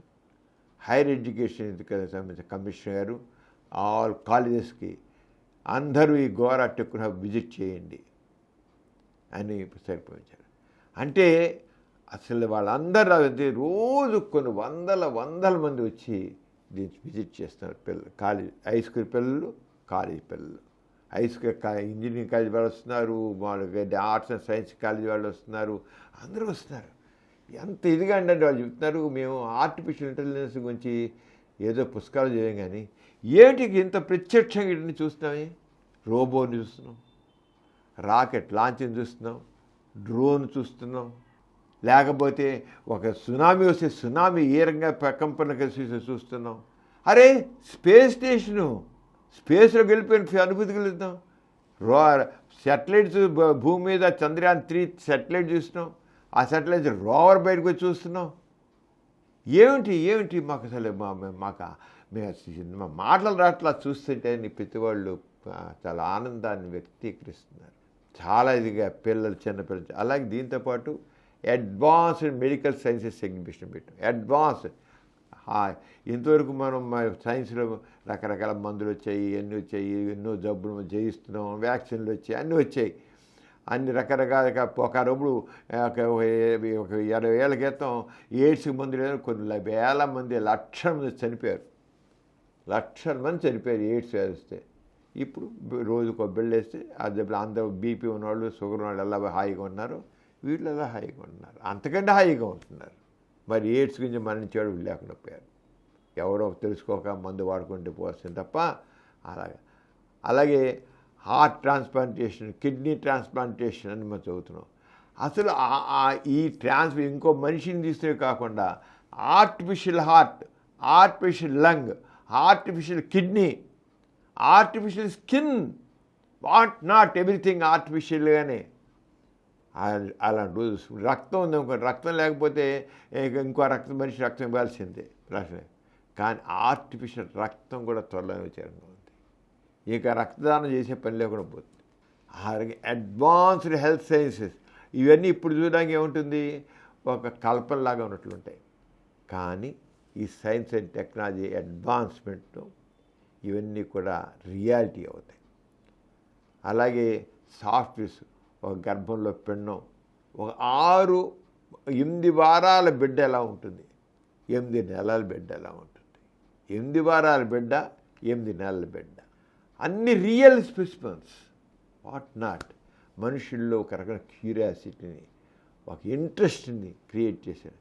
అందుకనే యంగ్ మైండ్స్ ఇన్వెన్షన్స్ అని పెట్టాం. అక్కడ యంగ్ మైండ్స్ ఎవరైనా చేస్తే కొత్త ఇన్వెన్షన్స్ ఏం చేసినా, ఇన్నోవేషన్స్ ఏం చేసినా పెద్దాం కూడా పెట్టాం. అలాగే డార్విన్ థియరీ, ఏదో దేవుడు పుట్టించాడు, ఏదో దేవుడు సృష్టి, దైవ సృష్టి కాదు, Darwin evolution theory. Darwin theory పెట్టాం, దారి ఎలా ఉంటుందో. అలాగే అన్నీ కూడా కొత్త అన్ని ఇన్ని రకాలు అన్నిట్ల విషయాలు మొత్తం అదంతా ఒక చెప్పాలంటే ఒక ఎడ్యుకేషన్ హబ్ కింద, అడ్వాన్స్డ్ ఎడ్యుకేషన్ కూడా ఒక యూనివర్సిటీలో కానీ ఎక్కడ కూడా మనం చూడలేనంత ఇదిగా ఇక్కడ ఉంది. ప్రతి వాళ్ళు చూసి ఆ స్పేస్ స్టేషన్కి వెళ్తే, మామూలుగా అయితే ప్లానిటేరియం చూస్తే ఎక్కడో విజయవాడలో ప్లానిటేరియమో, బెంగళూరు ప్లానిటేరియమో, కలకటాలో ప్లానిటేరియం, ఇంకా చూసి ఇలా ఆకాశం, ఈ నక్షత్రాలు, నెబ్బులో చూస్తాం. ఇక్కడ ప్లానిటేరియానికి మించి ఇక్కడ ఒక స్పేస్లో మనం ఉన్నట్లు ఒక అనుభూతి కలిగించి, ఒక చంద్రమండలం మీద మన చంద్రయాన్ దిగి చూపించి దాంట్లో రోవర్ తిరగడం చూపించి, అసలు మన చుట్టూతానేమో అవన్నీ అట్మాస్ఫియర్ అక్కడ మన ఈ గ్రహాలన్నింటినీ మనం కన్వర్ట్ చేసి ఒక వండర్ఫుల్ ఒక మనిషిని ఒక ఎక్సైట్ చేసేటి అంతా కూడా గోరా టెక్నో హబ్ దగ్గర మనకంటే కూడా ఒక మనిషిలో ఒక తెలుసుకోవాలని కుతూహలాన్ని పాపిస్తారు. అందుకని చాలామంది చూస్తున్నారు. ఇంకా చూడండి, అందరు రండి, చూడండి, మీ జ్ఞాన దృష్టిని తీర్చుకోండి. మీరు చక్కగా మీరందరూ కూడా మన భారతదేశం అభివృద్ధి తోడ్పడాలి. 2040 నాటికి మన భారతదేశం అగ్రదేశాల సరసన నిలబడాలని మన ప్రధానమంత్రి మోడీ గారు అన్నారు. అగ్రదేశాల సరసన నిలబడడం కాదు, మన భారతీయులు తలుచుకుంటే అగ్రదేశంగా నంబర్ 1గా ఉంటుంది. అలా ఉండాలని, యూత్ తరంగా ఉత్సాహంగా వేయాలని, ముందుకు రావాలని నేను కోరుతున్నాను. అది దానికి ప్రేరణ కలిగించేది గోరా టెక్నో హబ్, అలాగే Gora advanced health sciences exhibition. రండి, చూడండి. ఫిమిలా ఇవాళ మనం చాలా విషయాలు తెలుసుకున్నాం. మనం కోరేది ఒక అభ్యుదయంతో కూడిన సమాజం, అభివృద్ధి చెందే సమాజం. రాబోయే యుగం నాస్తికత్వానిదే, డౌట్ లేదు. ఎందుకంటే అభివృద్ధి కావాలన్నా, అభ్యుదయం కావాలన్నా, మార్పు కావాలన్నా, సమానత్వం కావాలన్నా, మానవత్వం కావాలన్నా నాస్తికత్వమే కావాలి. మనం కోరేది మరి నవ ప్రపంచం కోరుతున్నాం. ఆ నవ ప్రపంచం నాస్తికత్వం ద్వారా వస్తుంది. దానికి తగ్గట్లుగా మన సమరం ఛానల్స్ ఆ రకమైన సమాజాన్ని నిర్మించడానికి కావలసిన విజ్ఞానాన్ని అందిస్తాం. సమరం ఛానల్స్ పాజిటివ్ ఎథిజం మీద 5 ఛానల్స్. అది పాజిటివ్ హిందీ ఛానల్ ఉంది, పాజిటివ్ ఇంగ్లీష్ ఛానల్ ఉంది, పాజిటివ్ తెలుగు ఛానల్ ఉంది, ఎథిసెంట్ ఛానల్ ఉంది. ఇదిగో ఎథిస్ట్ బులెటిన్ ఉంది. నాస్తికత్వం సంబంధించిన ఆయనతో ఎంతో విజ్ఞానాన్ని మనిస్తున్నాం. ఒకనప్పుడు నాస్తికత్వం అంటే కేవలం నిరీశ్వరవాదం, దేవుడు లేదు అన్నవరకే, దేవుడు లేదు అన్నవరకే ఒకనప్పుడు. కానీ గోరా గారు ఒక దేవుడు లేకపోతే మన జీవిత విధానం ఎలా ఉంటుంది, జీవన విధానం ఎలా ఉంటుంది, జీవితానికి సంబంధించిన అన్ని రంగాల్లోనూ నాస్తికత్వాన్ని ప్రతిపాదించారు. ప్రపంచంలో మొట్టమొదటి నాస్తిక కేంద్రాన్ని ఏర్పాటు చేసింది గోరా గారు. ప్రపంచంలోని known atheist centre only in Vijayawada, known atheist centre in the world. Atheist centre పేట ప్రపంచంలో మొట్టమొదటి నాస్తిక కేంద్రం ఏర్పాటు చేసింది గోరా గారు. అలాగే ప్రపంచంలో నాస్తికత్వానికి పరిపూర్ణమైన జీవన విధానాన్ని రూపొందించింది గోరా గారు. దాన్నే పాజిటివ్ ఎథిజం. ఎందుకంటే అంతకుముందు దేవుళ్ళు లేంటాను, ఈ వేదాలు తిట్టడం, ఈ పురాణాలు తిట్టడం, ఈ బాబాలు తిట్టడం, ఇంతే దేవుడు తిట్టడం అదే నాస్తికత్వం అనుకున్నారు. తిట్టడమే, దేవుళ్ళని తిట్టడం, బాబాలను తిట్టడం, స్వామిజీలను తిట్టడం, ఈయన తిట్టడమే నాస్తికత్వం అనుకున్నారు. చాలు ఇప్పటికీ అనుకునే వాళ్ళు ఉన్నారు. కానీ గోరగా తిట్టడం కాదు, ఇది నిర్మాణాత్మకమైన నాస్తికం. దేవుడు అనేది మనిషిని మనిషిలోని స్లేవ్ మైండ్కి చిహ్నం ఆస్తికత్వం, బానిస ప్రవృత్తికి చిహ్నం ఆస్తికత్వం. కానీ స్వేచ్ఛా ప్రవృత్తికి చిహ్నం నాస్తికత్వం. స్వేచ్ఛగా మనిషి ఆలోచించేవాడు, స్లేవ్ మైండ్ లేనివాడు నాస్తిక. ఆ రంగా మనిషికి ఆస్తికత్వం అభివృద్ధి ఉండదు, నాస్తికత్వం అభివృద్ధి ఉంటుంది. అన్ని రకాల మానవ దృక్పథం అనేది నాస్తికత్వంలో ఉంటుంది, అభ్యుదయం నాస్తికత్వంలో ఉంటుంది, సమానత్వం నాస్తికత్వంలో ఉంటుంది, సత్యం నాస్తికత్వంలో ఉంటుంది. అబద్ధాల మీద ఉండేదేమో దైవకేంద్ర సిద్ధాంతం ఆస్తికత్వం, వాస్తవిక సత్యం మీద ఉండేది నాస్తికత్వం. మానవ కేంద్ర సిద్ధాంతం మనిషి మనిషి మనిషి మనిషి మనుగడ, దాని మీద మనం ఎంతో 5 ఛానల్స్ పెట్టాం. ఇది కాకుండా సమర ఛానల్స్లో ఇంకా 15 ఛానల్స్ ఉన్నాయి. అవి కూడా అన్ని రకాల, అది యూత్ కావచ్చు, చైల్డ్ కావచ్చు, న్యూస్ ఛానల్ కావచ్చు, ఇదేదేని కాదు, అన్ని రకాల సంబంధించిన ఛానల్స్ మొత్తం పెట్టాం. అన్నిట్లోనూ మన గోల్ ఏంటంటే సమాజానికి అభ్యుదయం వైపు నడిపించడానికి కృషి చేయడం. ఆ రకంగా మీరందరూ ఎంతో చూస్తారు. ఇంతవరకు మనకి దాదాపు ప్రపంచవ్యాప్తంగా దాదాపు 21 కోట్లు వ్యూస్ వచ్చాయి. ఈ 152 దేశాల్లో చూస్తున్నారు. అంటే జనాల్లో ఎంత, ఇంకా చాలామందికి తెలియదు ఛానల్స్ ఉన్నాయి, చాలామందికి తెలియదు. చెప్పండి, మీరు చూస్తున్నారు కదా, మీరు చూడమే కాదు, మీ స్నేహితులకి వాటిని షేర్ చేయండి, వాళ్ళ చేతి కూడా సబ్స్క్రైబ్ చేయించండి. ఎంతమందో మార్పు కోరుతున్నారు. ఆ మార్పుకి దోహదపడేది సమరం ఛానల్స్. చాలా తెలుసుకోవాలి, ఇంకా తెలుసుకుని ఇవి ఉన్నాయని తెలియదు. చాలామందికి చూస్తాను 2 దేశాలు చూస్తున్నారు, 20 కోట్ల దాకా చూశారు.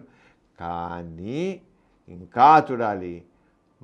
ఇప్పుడే మనుషుల్లో ఎక్కువ మందికి భావజాలం వస్తుందో, నాస్తిక చైతన్యం వస్తుందో, అంత త్వరగా మనం కోరే నవ సమాజాన్ని మనం నిర్మించుకుంటాం. ఆ సమాజం మానవ అభ్యుదయానికి తోడ్పడుతుంది. అంతే మనందరం కోరేది అభ్యుదయాన్ని కోరుతున్నాం, సమానత్వం కోరుతున్నాం, మానవత్వాన్ని కోరుతున్నాం, అంటే విశ్వ కుటుంబాన్ని కోరుతున్నాం. దానికోసం సమరం ఛాన్స్ తోడ్పడతాయి. మీరందరూ కూడా అందరూ భాగస్వామ్యం కోరుతూ మరి ప్రేమేలా ఈరోజు అందరూ సెలవుచ్చుకుందాం. అందరికీ జై ఇన్సాన్. జై ఇన్సాన్. ఈ కార్యక్రమం మీకు ఎంతో నచ్చింది కదా. ఇటువంటి మరిన్ని వీడియోల కోసం అనతి కాలంలోనే 20 కోట్లకు పైగా వ్యూస్ సాధించిన సమరం ఛానల్ సమర్పించు ఎథిస్ట్ బులెటిన్ ఛానల్కు సబ్స్క్రైబ్ చేయండి, లైక్ చేయండి, మీ ఫ్రెండ్స్కి షేర్ చేయండి. అలాగే ప్రక్కనున్న గంట సింబల్ని ప్రెస్ చేయడం మర్చిపోకండి.